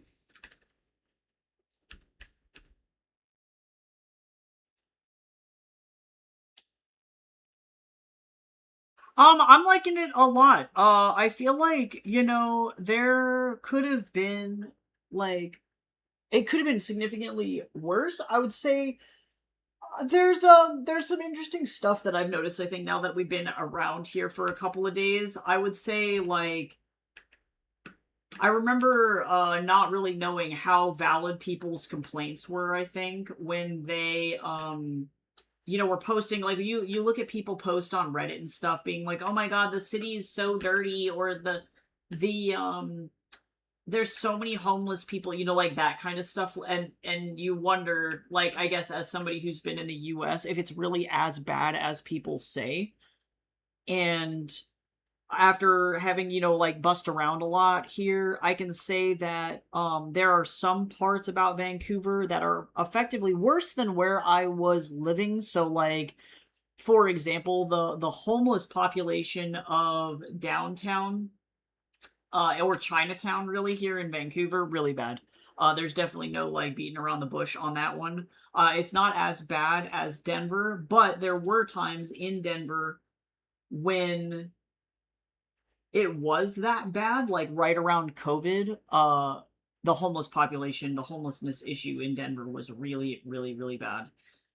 So pretty comparable to that, and it's like, but like, I think the difference between like living in Denver and living here is that, like, open drug use is not criminalized, so you're seeing a lot more people do a lot more stuff and be kind of miserable about it in public versus not really, you know, having to be around that in Denver, because the, like, open drug use itself is criminalized, so you're not as likely to literally be walking down the street and then seeing somebody just, like, high as balls. You know, so that's or potentially in a lot of pain or physically very unwell. Not to say that it didn't happen in Denver, but because the laws are slightly different here, that's the one of the first things that I noticed was that that was a pretty big difference. However, I feel like the area that I live in around Little Saigon is almost like a 1-for-1 from where I was living in Little Seoul or Koreatown in Denver. A lot of the vibe is the same, where it's a little janky, but it's not that janky, and it's like totally fine. Otherwise, positive things that I have noticed is one, people are way fucking nicer to each other, like by leaps and bounds. Like, it's to the point where one of the bigger, more obvious things for me that I've noticed is that Americans are they're so fucking bitter. They're just really, really, really mean in most cases. And that sucks. It's really sad to kind of see how bad it is. You know, like, I kind of felt it in my gut. I was like, I need to get out of here because these people are literally just so mean. And I acknowledge that I moved to like a more progressive part of Canada. You know, it's not Alberta or Saskatchewan by any means, but like something that really spoke to me recently is that a professor from a university in Alberta did a survey on LGBTQ plus acceptance, and they were looking at they asked questions to both a male and female demographic. The question specifically was, do you feel as though gay people as a broad whole deserve to exist, right? To live their life as they want to, with no extra like questions involved in that. Just, do you think gay people exist? And the worst province to answer that question was Saskatchewan, and 60% of men in Saskatchewan supported LGBTQ plus issues, and 69% of Saskatchewan women supported those issues. The state that I came from, 70% of all Coloradans support LGBTQ plus people. So in other words, one of the more progressive states in the United States, that being Colorado, is on par in terms of LGBTQ plus issues as the worst province for LGBT issues in Canada. And like, I'm a data guy. I love looking at numbers, you know, and so it's not to say, of course, that people in Canada do not experience LGBTQ plus discrimination, but that to me is the perfect answer for why I left. Because like, if Colorado is in like one of the more progressive moderate areas, and they have about the same, like just a 10-point difference to the worst province in Canada, what does Mississippi or Alabama or Tennessee look like? And I went and I looked up Mississippi statistics. Less than 40% of people in Mississippi support or believe that LGBTQ plus people deserve the right to exist. Crazy! So that to me says a lot about Canadians. And like, even though everybody has differing opinions, you know, like, I'm sure if you ask somebody from Saskatchewan, like, you know, why do you support LGBTQ plus people? Most of them are going to say, well, it's like, it's not really my right to determine how other people live.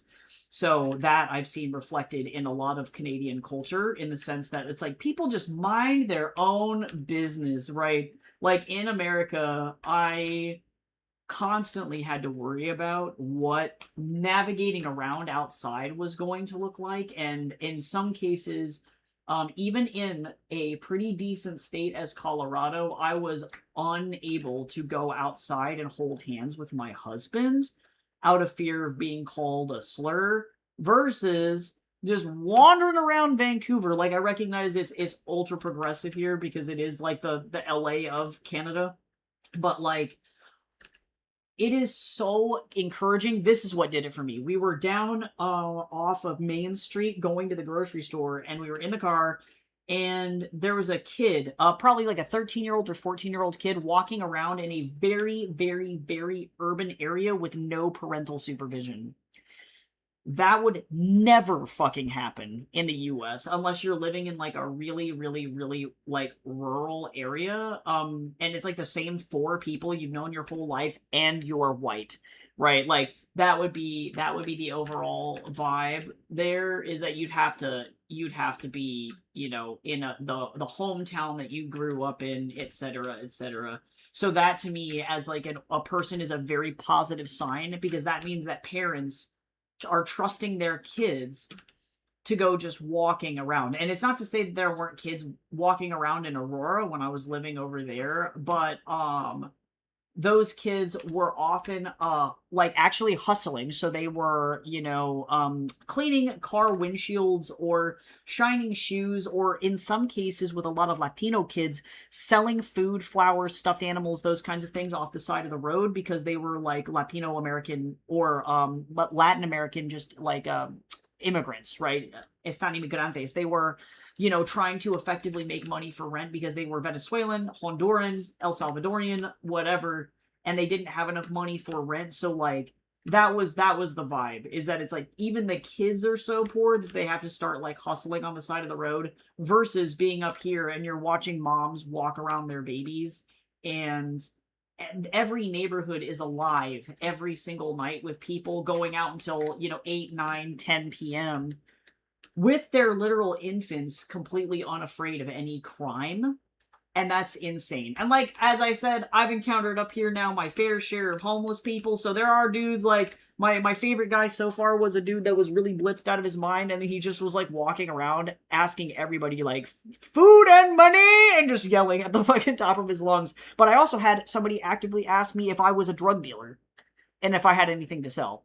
So those kinds of things wouldn't really happen in Colorado, but I would still take a non-aggressive, non-violent homeless person over the sheer shittiness of Americans. So that has been, I think, my experience, to try and be as honest about it, I think, as possible, is kind of just this, it's objectively speaking, it's been a really interesting experience, and I am excited to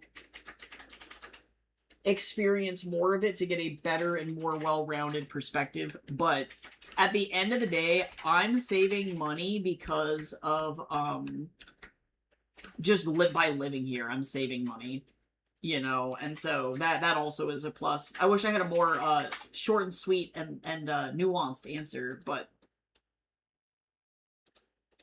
I recognize that was like the longest answer of all fucking time.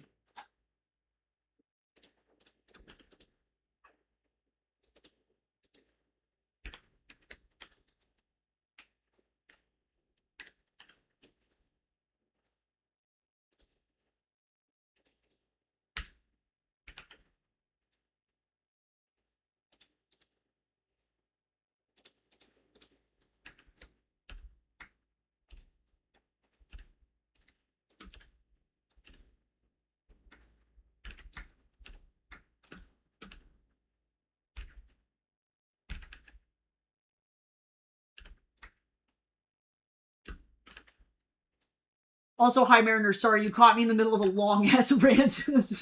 One of the somebody else's moms asked me how I was liking Vancouver, and I as usual overthink and overanalyze. My science brain went wee. So I guess the long and short answer is I love it. I am very, very, very grateful to be here, and I find overall that while like a lot of things have stayed the same, like living in a more urban environment, overall the cultural change and the level of safety that I feel is indescribably incomparable. Like, I was just not sleeping, and to be able to all of a sudden sleep is something that cannot be taken for granted, for sure. I've seen some absolutely blitzed folks downtown Denver too. True. See, and the difference is, again, the difference between the downtown Denver homeless people and the homeless people here is that, again, in these people I see my dad. My dad was horrendously addicted to opioids for a good chunk of my childhood life, right? Not because he was like a guy that was buying it off the streets, but because he had been prescribed it by a doctor and then was in a really, really, really bad position.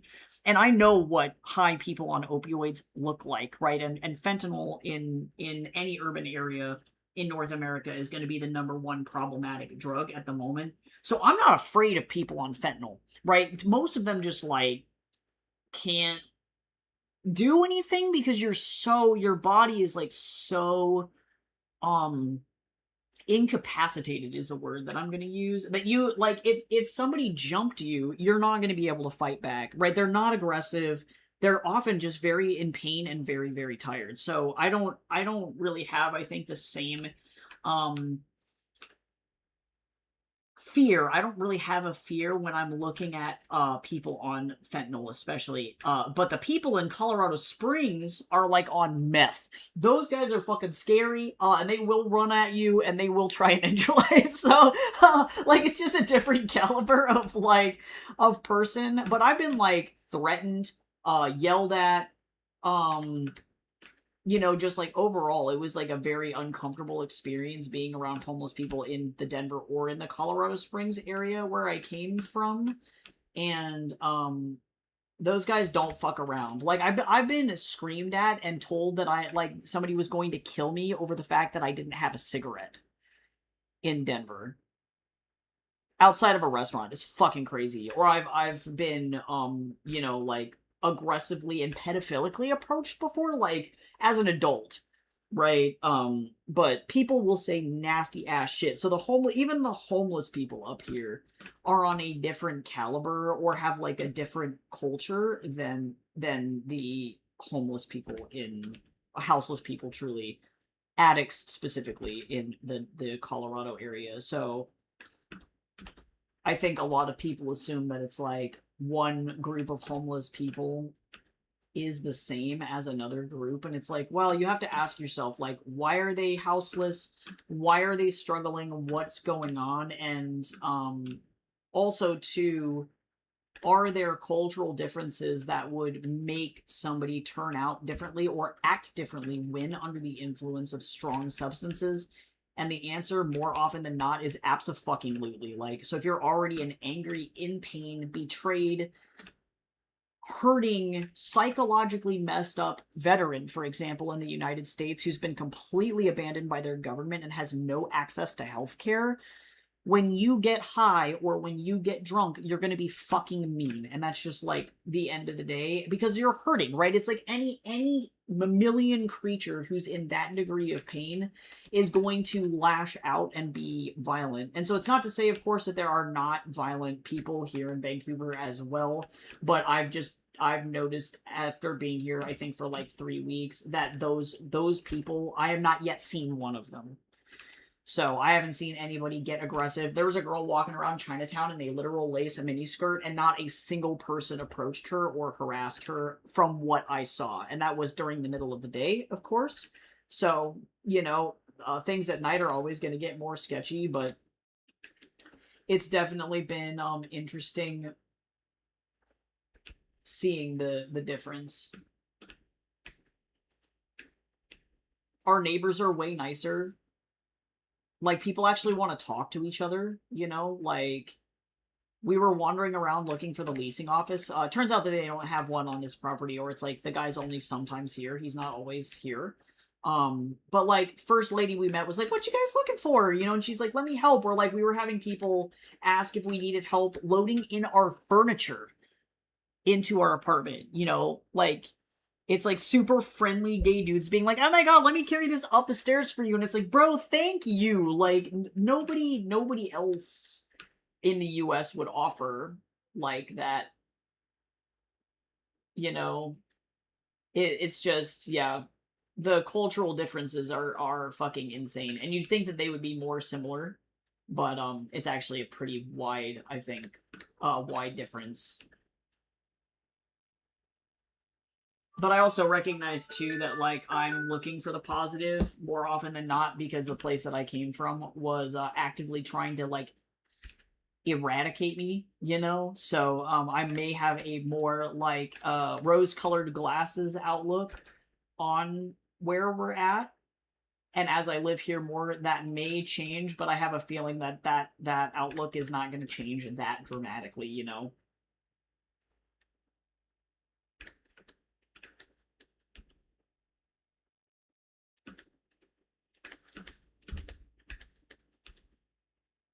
So yeah, long answer.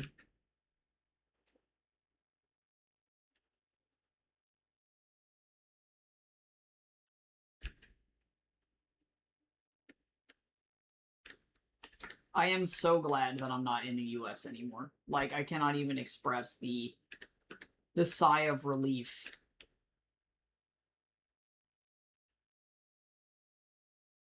To not have to deal with that shit anymore.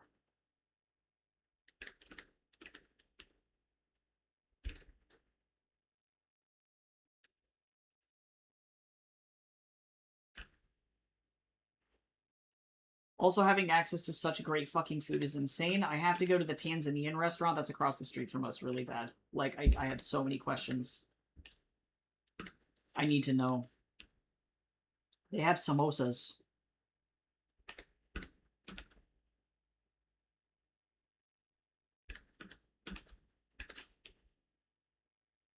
I wish to have samosa in my mouth. There's a 24-hour dosa place near us, and that's dangerous for me. We got a lot of North Indian food in Colorado, but not a lot of South Indian food, and I fucking love South Indian food. Also, everybody should hydrate.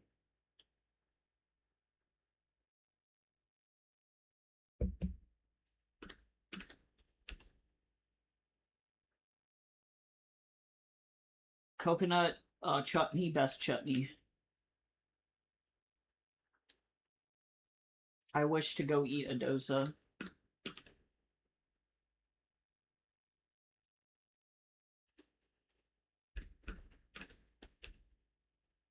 Is this a perfectly even circle? Absolutely the fuck not. Am I gonna think about it too hard? No, it'll be okay.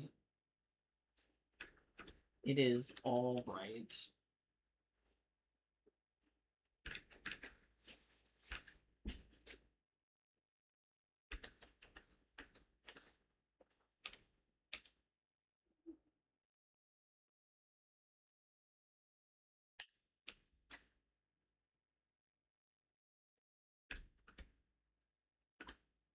I don't like this line. You know when that happens to you, and sometimes you're just like, I made an ass thing. That was what happened to me just then.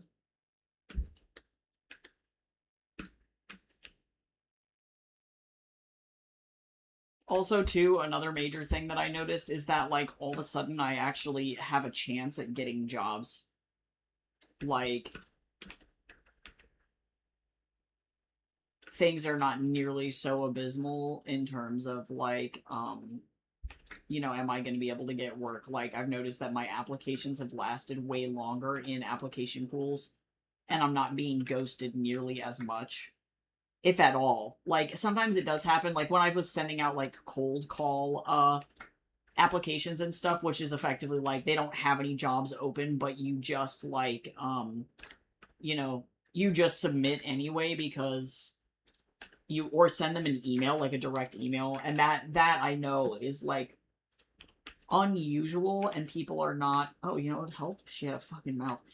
People are not gonna always respond to those things because, obviously they're not required to, because they don't have a job opening. So, of course, if you send them a blank, like an unsolicited email, effectively, of course they may ghost you and not respond. But even general application emails that I've submitted, I always get responses back. The US would never.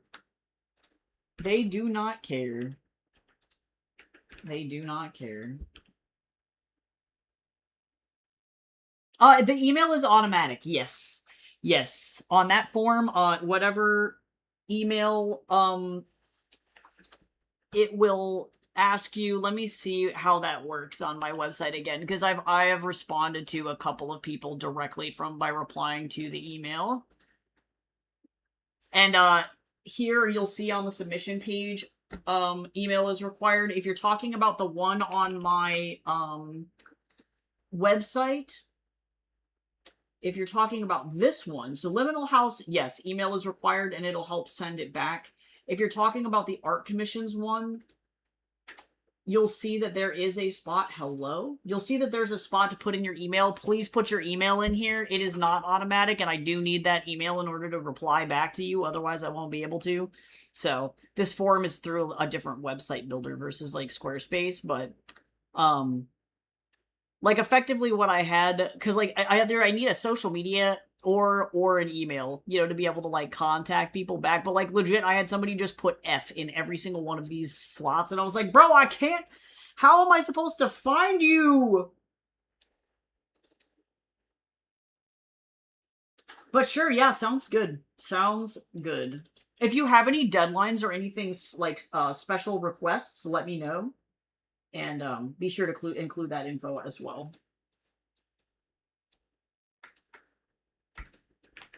But yeah, thank you for communicating and for asking, because I feel like legitimately so bad.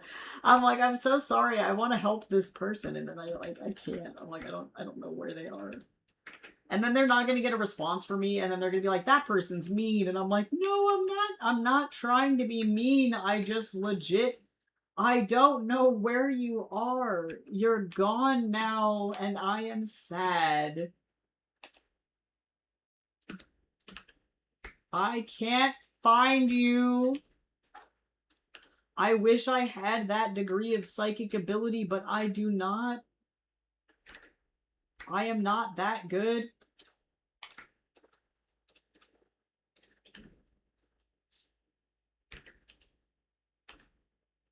I am not that cool. I am not that cool.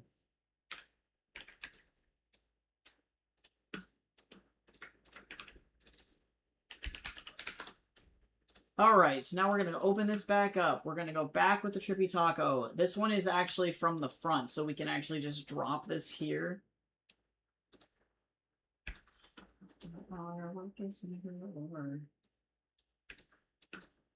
Alright, bye! Bye, Mariners! Thank you.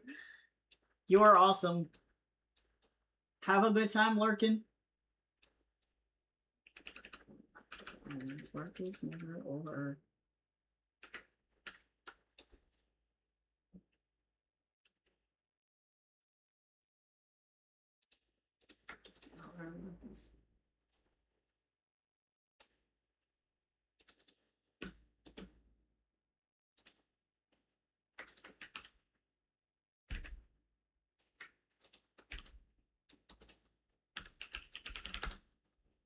Alright, so let me see here, because what I need to do now is we're going to extend this the other direction.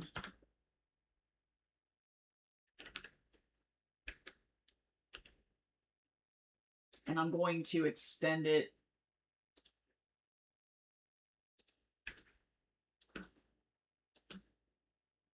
You know what, though? Sometimes...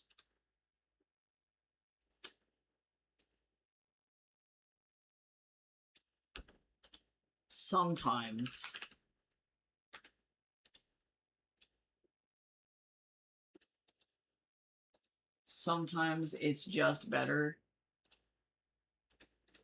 to have the bubble, or to have the box.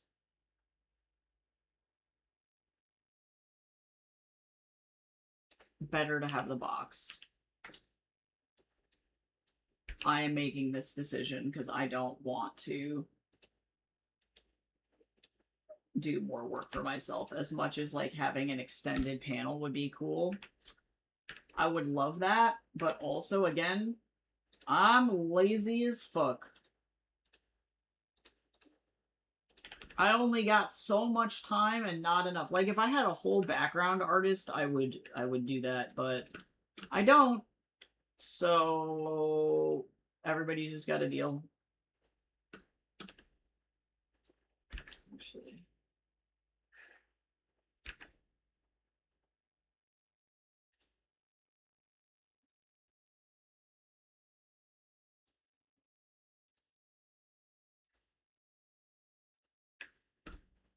a little bit too thick on that ponytail.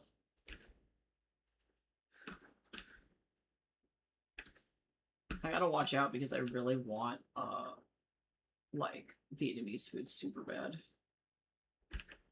I gotta be careful. I gotta watch out.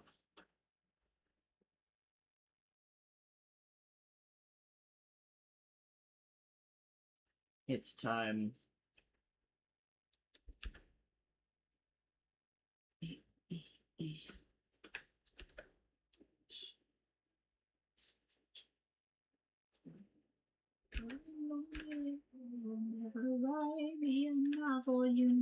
poison the mojitos of my enemies.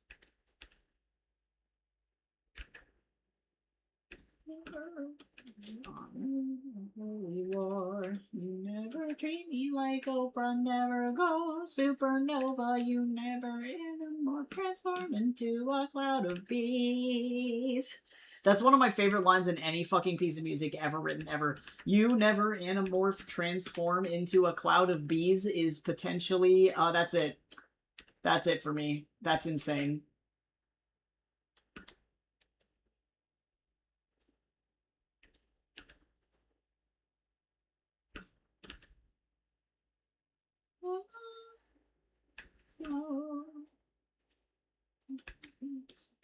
Oops, wrong.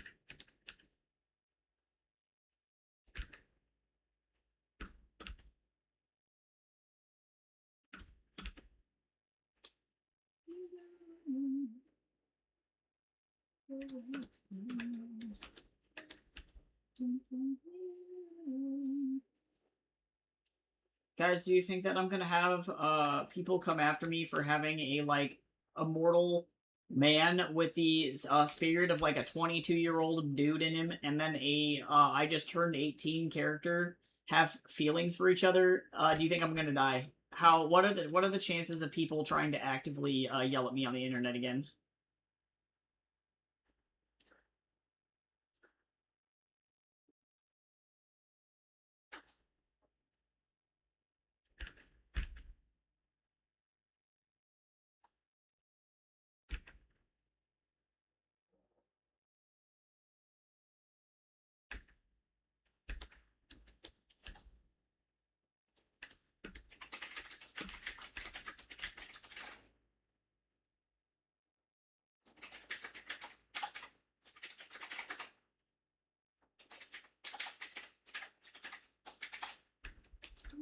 Flowers.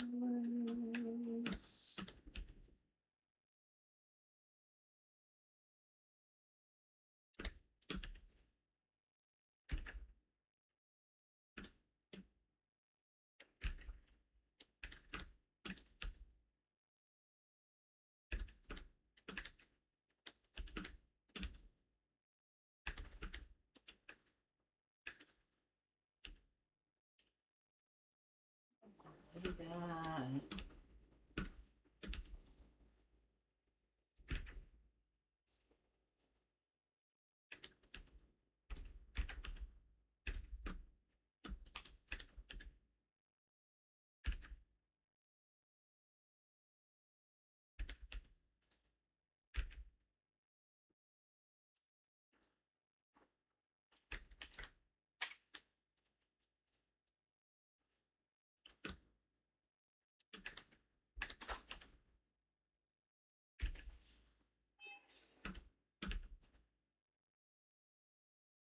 Hello.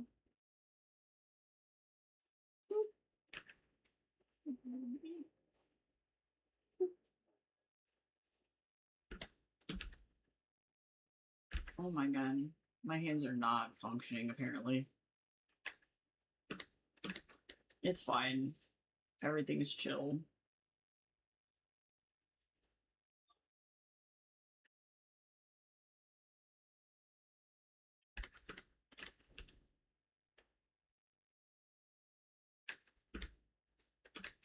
Oh, right. I love it when things are easier. Oh. Not quite. This is a disappointing line, actually. I'm gonna have some, like, probably some, like, smoke effects there, too. To indicate. Hello?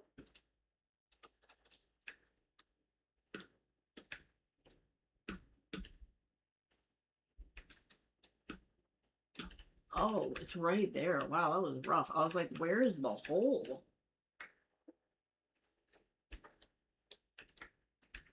I found it. I found the hole. Just in case anybody was wondering.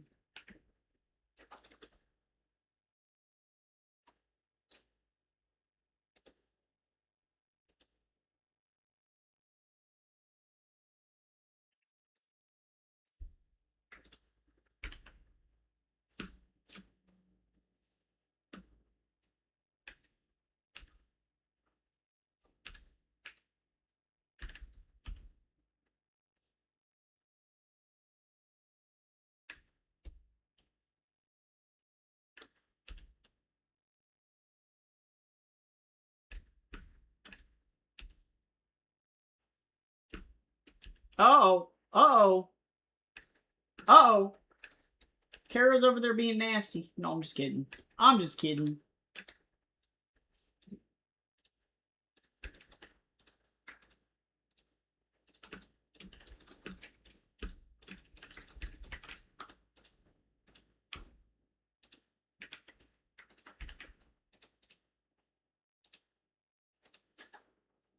Okay, I'm gonna leave that off, the bottom off, so it's gonna look a little floaty for a second here, but that's okay.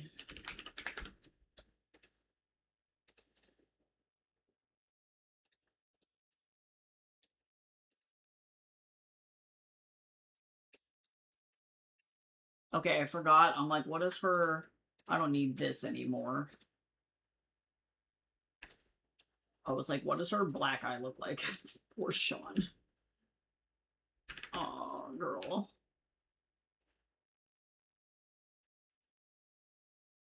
Oh no, she's so sad. No.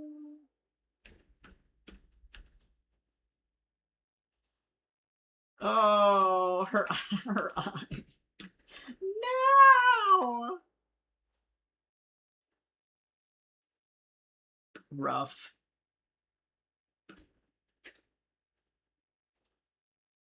Rough.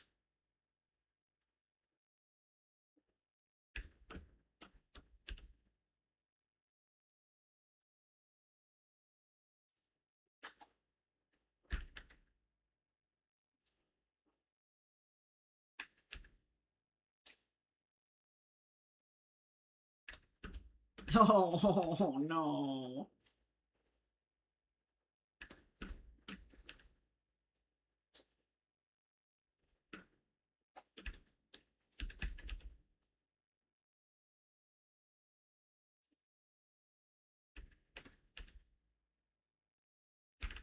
I crashed out yesterday, y'all. I had to stop playing Assassin's Creed because I got eaten by a swarm of rats. And I couldn't deal. I was like, this game is dumb. I'm done. I'm done.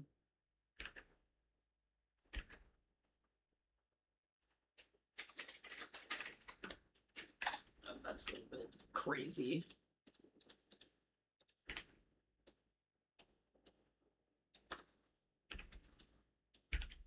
I normally am like a 100% complete kind of a person, but I legit might not do the river raid stuff. Jace, can you turn the fan on? Or is the fan on already? Yeah, it's on. I can turn it up. What's up? It's on, but I can turn it up. Yes, please. Yeah, it's hot as shit in here. I am dying. But yeah, the rats got me, so I had to crash out. I might not do any of those river raids quests because they're so annoying that I'm like, I don't foresee any necessary reason to torture myself doing literally the world's worst minigame of all time, effectively. And that's saying something, because I have repeatedly completed the Jak and Daxter Pac-Man minigame to 100% Jak 3 like 80 times. So my tolerance for tomfuckery is high, but not in this case.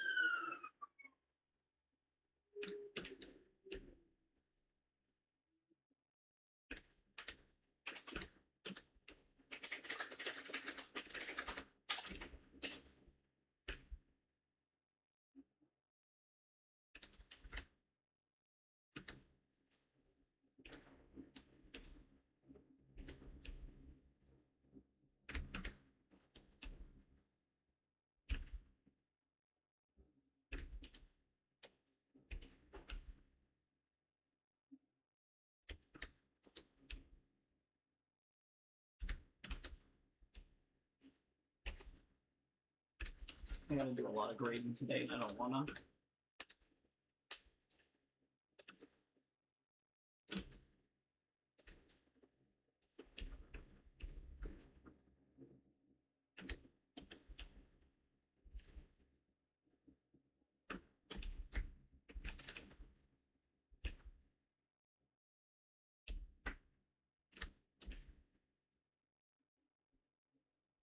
Oh, that's not right. I'm full of lies. I'm a little liar.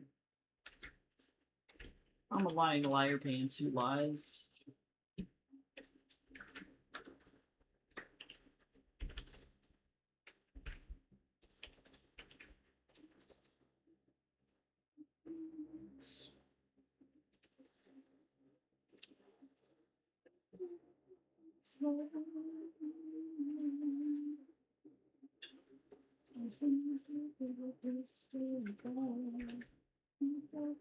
Crystal ball, there is in the pretty crystal ball, in the pretty crystal ball.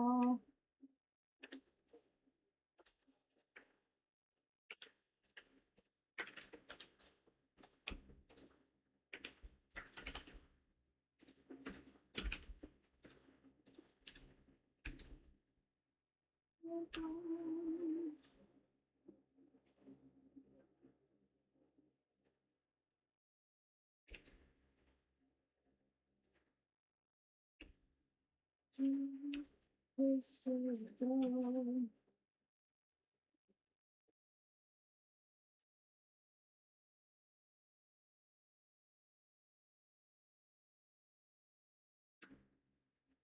Flip.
Then I don't have to do the SFX on this page anymore. Thank God.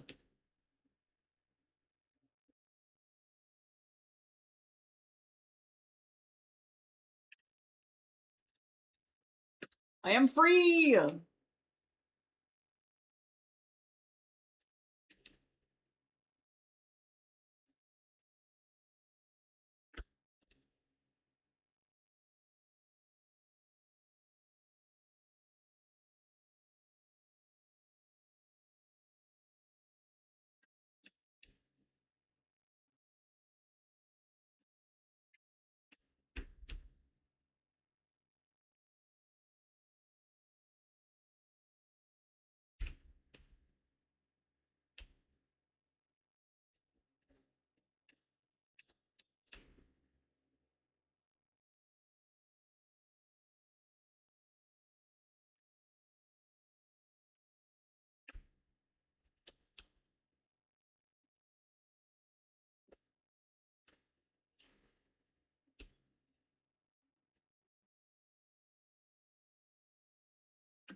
My brain just completely shut off. Just then, I experienced the heat death of the universe just now. I can only really work on this thing for like 2 hours at a time because my Jesus, just like my brain just goes, I'm done, and then I physically all of a sudden lose any ability to think. Unfortunately, it just like my brain taps out.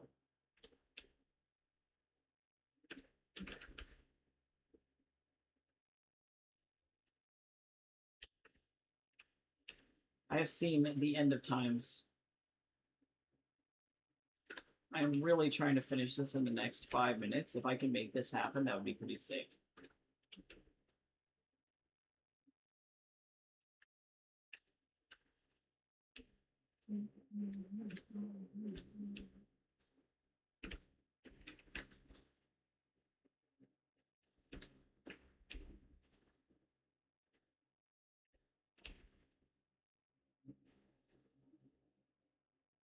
I cannot even describe how much of a luxury it is that we as humans have the ability to listen to anything we want at any time. Like, to be able to listen to my favorite music that just literally instantaneously is such a wonderful thing. I'm very thankful for that.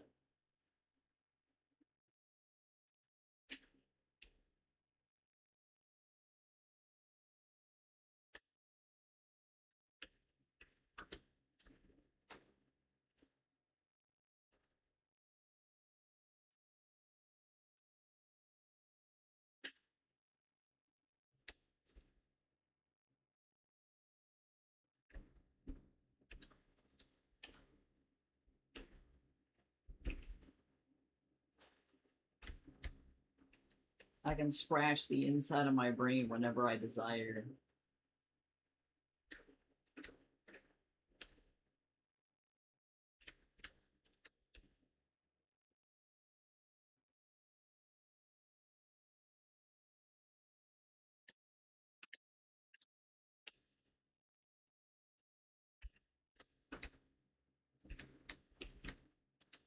Welcome back! How you do? Let's see. Yeah, I'm getting there. I'm definitely getting there. For, like, finishing up line art with, like, relatively complex backgrounds, doing pretty good. Am I going to be able to get through all of this by the time I need to stop? Probably not, but I'm going to try and at least get through the figures. I have to make a call on whether or not I want to do the whole background here, and I think for the sake of speed, I'm going to have to start making calls that I'm just, like, not going to do full backgrounds. But, like, also, too, I don't want to compromise the integrity of the comic, you know what I'm saying? So this is a hard spot to be in.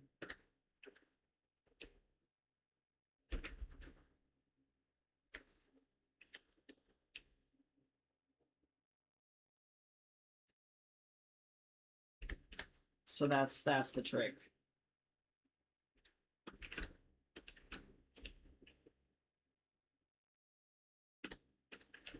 So I know I'm going to be happier if I just say, you know what, I'm going to go ahead and do the full background here. It will make me more satisfied with this page overall, because I don't really want to compromise quality. But also, it's going to take me extra time.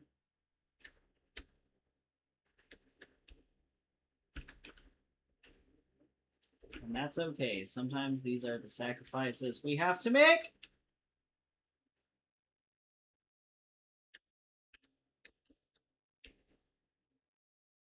These are the things we must do!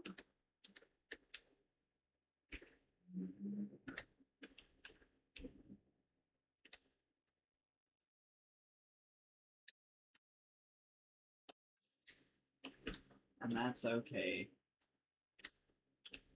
I'm actually going to just go ahead and finish up this page, otherwise I'm going to be bothered by not being able to finish it. At least the line work. So now the question is...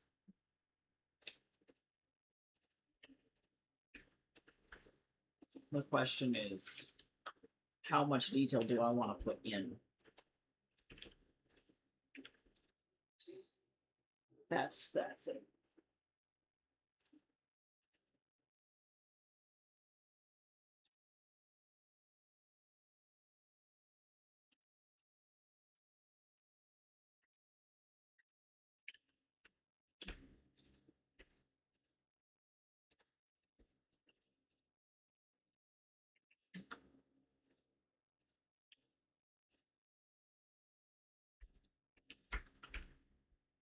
No, don't do that. Alright.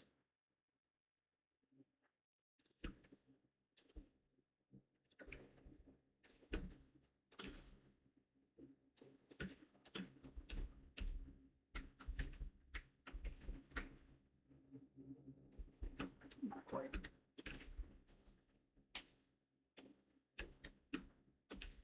I'm almost there.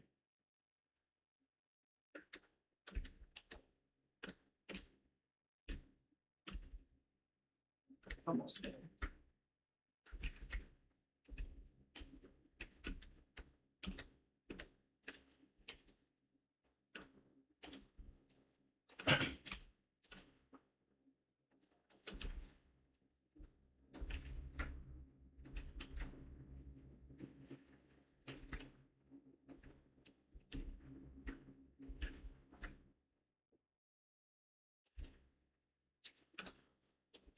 Damn. It'll be okay. Oh, I already had this open. Because it's gonna look better if I could just get this out.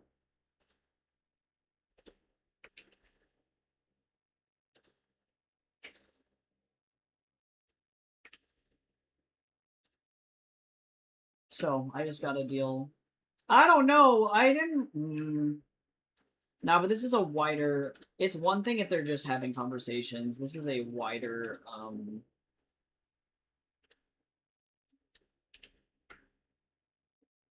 overall shot, so I just need to commit.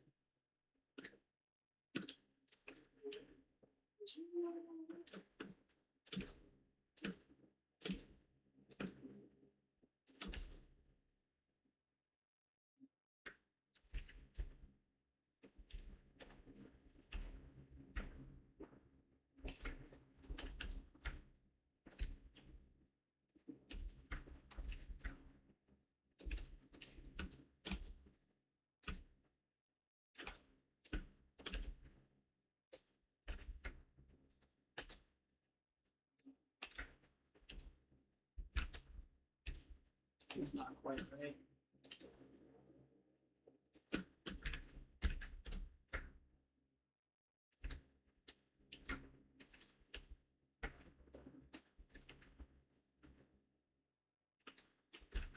This is a really, really long. Oh yeah, totally, Mariners. It is like what really got me is the scope of the thing that I had. Like I decided that I was going to commit to as an adaptation. Big mistake. Big mistake. But yes, it is incredibly time consuming. It's mostly intense if you don't have another team to help you. Like a lot of webcomics artists, for example, have like entire teams to do this. If they're wealthy, anyway, if they are popular, you know, if they have the benefit of having like any kind of monetization. But deciding how much you're going to put on each panel is also kind of a production art in itself.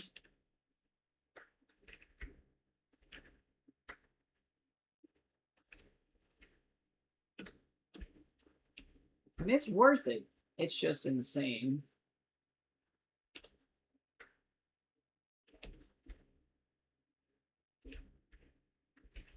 I tend to not edit my scripts as much as I edit my books, actually. But that's just because there's a lot less prose going on, and I feel like, at least for me, dialogue is one of my strengths. So I'm less afraid of writing, you know, what characters are actually going to end up saying. The tricky bit is creating a large arc and then being able to commit to that arc all the way through and withhold, like, or be able to maintain the message of the work all the way through as well. And that's rough. What a pose. This is his I do not give a singular shit about what was going on in this conversation. For context, because he abandoned her, she got punched in the eye, and he literally has been gone for 8 hours. At least it feels like it. Probably a good couple hours, and is coming back, and is like, did I miss anything? She's like, yeah, I just got fucking hit in the face. That's cool, that's cool. That's fine. No biggie, I'm dying, thank you.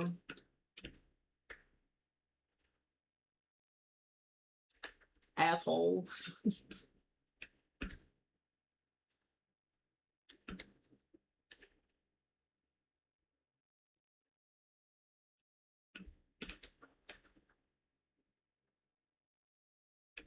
He's like, I went to go have a tea break while you were busy getting mugged. You know, it's chill.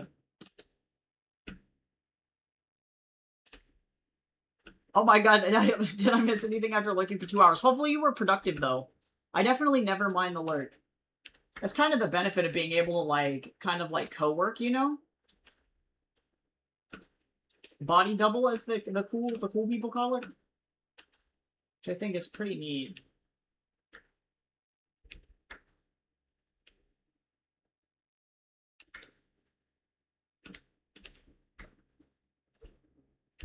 I made this decision. I did this to myself. I know what I have done. I know what I have done.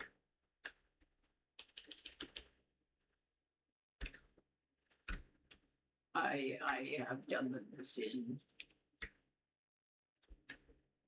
The sin. Okay, there we go. That'll do. 1, 2, 3, 4.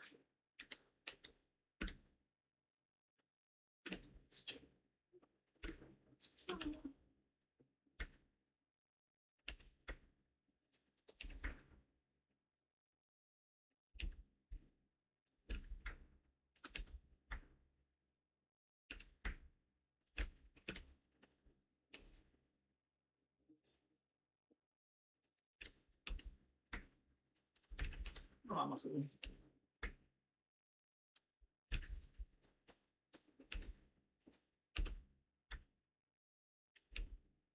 Yeah, this is definitely one of his more, like, toxic traits at the beginning of this comic, for sure, is, the subtle art of not giving a singular shit about what's going on around him and not really claiming any responsibility for anything. He's very much in, like, malicious compliance mode.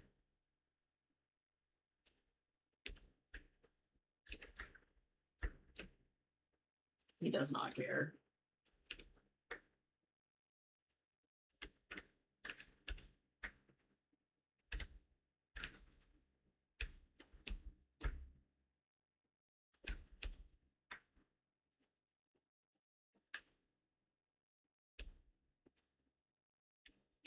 Is this perspective accurate? Absolutely the fuck not.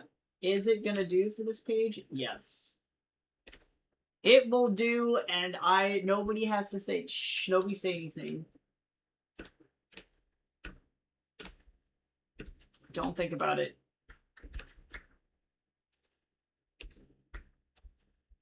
Everything is all good. It is all good.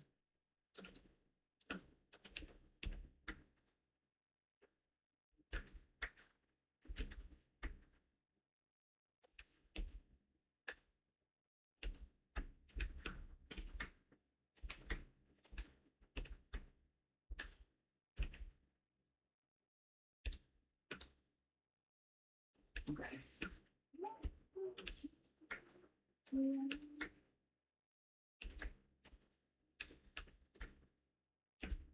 I'm not gonna do the full, like, register setup, I don't think. I don't need to do, like, the receipt printer and stuff. It'll be okay.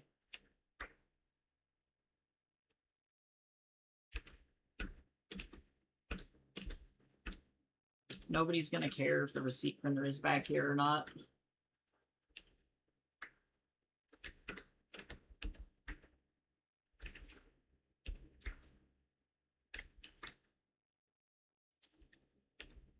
It is all good. It is A-okay.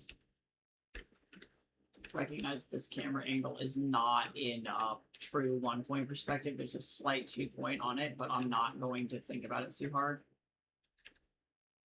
I'm gonna go ahead and extend this up. Yeah. The only thing that I regret about this... Oh, wait a second. Wait a hot take. Bro, why am I... Hold on, why am I like this? Wait a second. Whoa, the reason this perspective is wrong is because I just suck. Whoa, hold on. Hold on. I don't know why I thought that was how this was gonna go. Wow, okay, hold on. I can tell my brain is not really thinking when this is where I'm at. That's okay.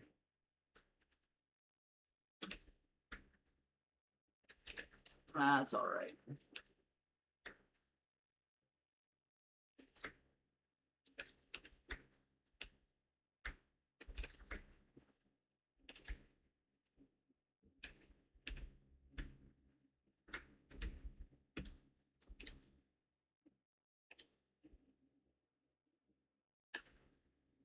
Sorry, y'all. I'm like, I'm gonna get through this background fast, and then I just completely ignore all perspective rules, and then I'm like, I'm fine.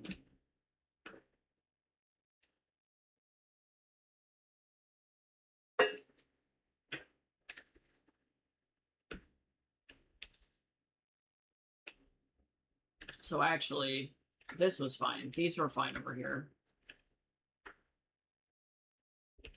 This is okay.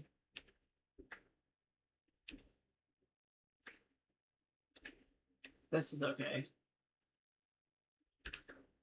Actually, hold on. This one I think was fine. So all the ones above them that were the problem. I got it. I'll figure it out. I got it. I'm making it happen.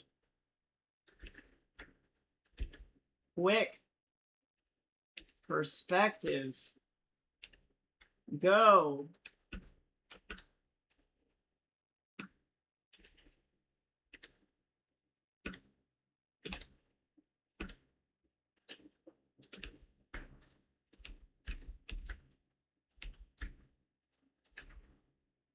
Yeah, that's fine.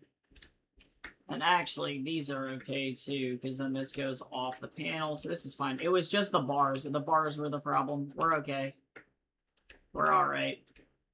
This problem. Bad. Bad. Bad perspective. Bad. Sprays with water bottle.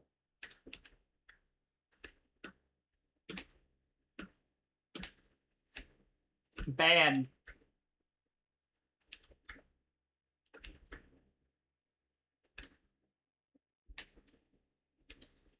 Bad. I'm just not going to think about it super hard over here, though. That doesn't mean that I can't still kind of half-ass it. I just have to half-ass it with feeling. Once more with feeling.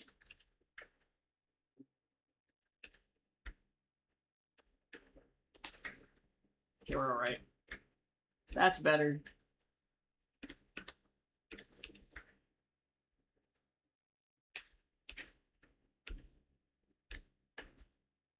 We're okay. If we don't think about it too hard.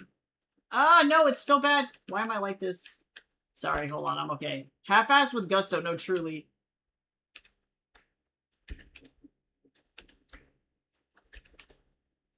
This, just perspective right here is really extreme.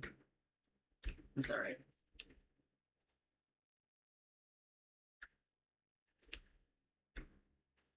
Look at that. Wow.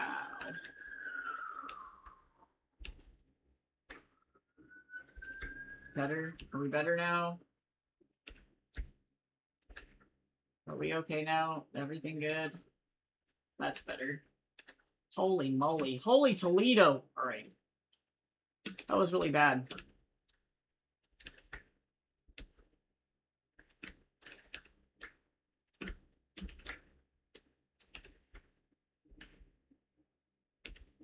Alright, we're alright. We're okay now.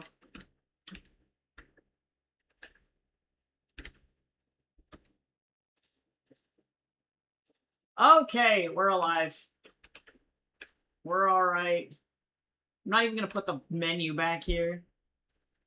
Writer's block or artist block? Oh, that's a good question, Crystal. For me, it's always artist block. And it's more so, I don't think I get, like, artist block in the traditional sense where I think a lot of people express artist block where it's like, oh, I want to draw, but I don't know what to draw. The thing that I experience the most is just, like, pure unadulterated burnout. So I have such little brain cell power that I physically can't do the art. Writing for me is really easy. So, or rather I should say getting into the flow state is easy for me, so I can just like sit down, and if I need to write, I can write for probably like 6 to 8 hours at a time and not like experience that level of burnout. Like it's not uncommon for me to finish 2 to 3 manuscripts a year, you know? And I often find if I do like 2.5 hour like writing block streams, that's easy. That's easy for me. But at the end of a 2.5 hour drawing block stream, that's where things start to get kind of gross, and I just don't, I run out of the steam to be able to actually like make my the art go, or I start making mistakes like I just did where it's like, oh, I made a perspective mistake and now I need to go and fix it, but now it's taking too long and now I'm having to redo things over and over, you know what I'm saying? So it's more like yeah, physical, actual adrenal burnout is the problem there. So for me, artist block. And it's really just doing too much. I do this to myself, really. But on that note, I'm going to go ahead and call it for the day. We got through the other page.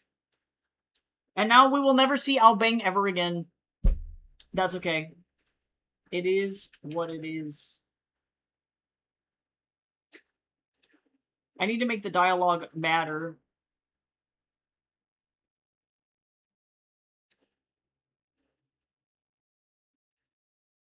I think it does. I think we'll be okay. I might have Albin come back at the very, very, very, very end. But yeah. Alright, well, so that was good. Yeah, thankfully I'm experiencing significantly less burnout after leaving the US, but I also recognize my main job. I haven't really had any work for like the last month and a half because this is our slow season, our slow period. So effectively I've gotten like 3 weeks of paid vacation, which has been insanely helpful. So yeah, that's been pretty good. I haven't been feeling as nasty about it recently, so I'm gonna just try and keep the good vibes. And I'll be back tomorrow to finish coloring this monstrosity and probably start on the next page. So yeah, I hope that everybody has a great rest of your day, and I will chat with you hopefully tomorrow. Bye-bye!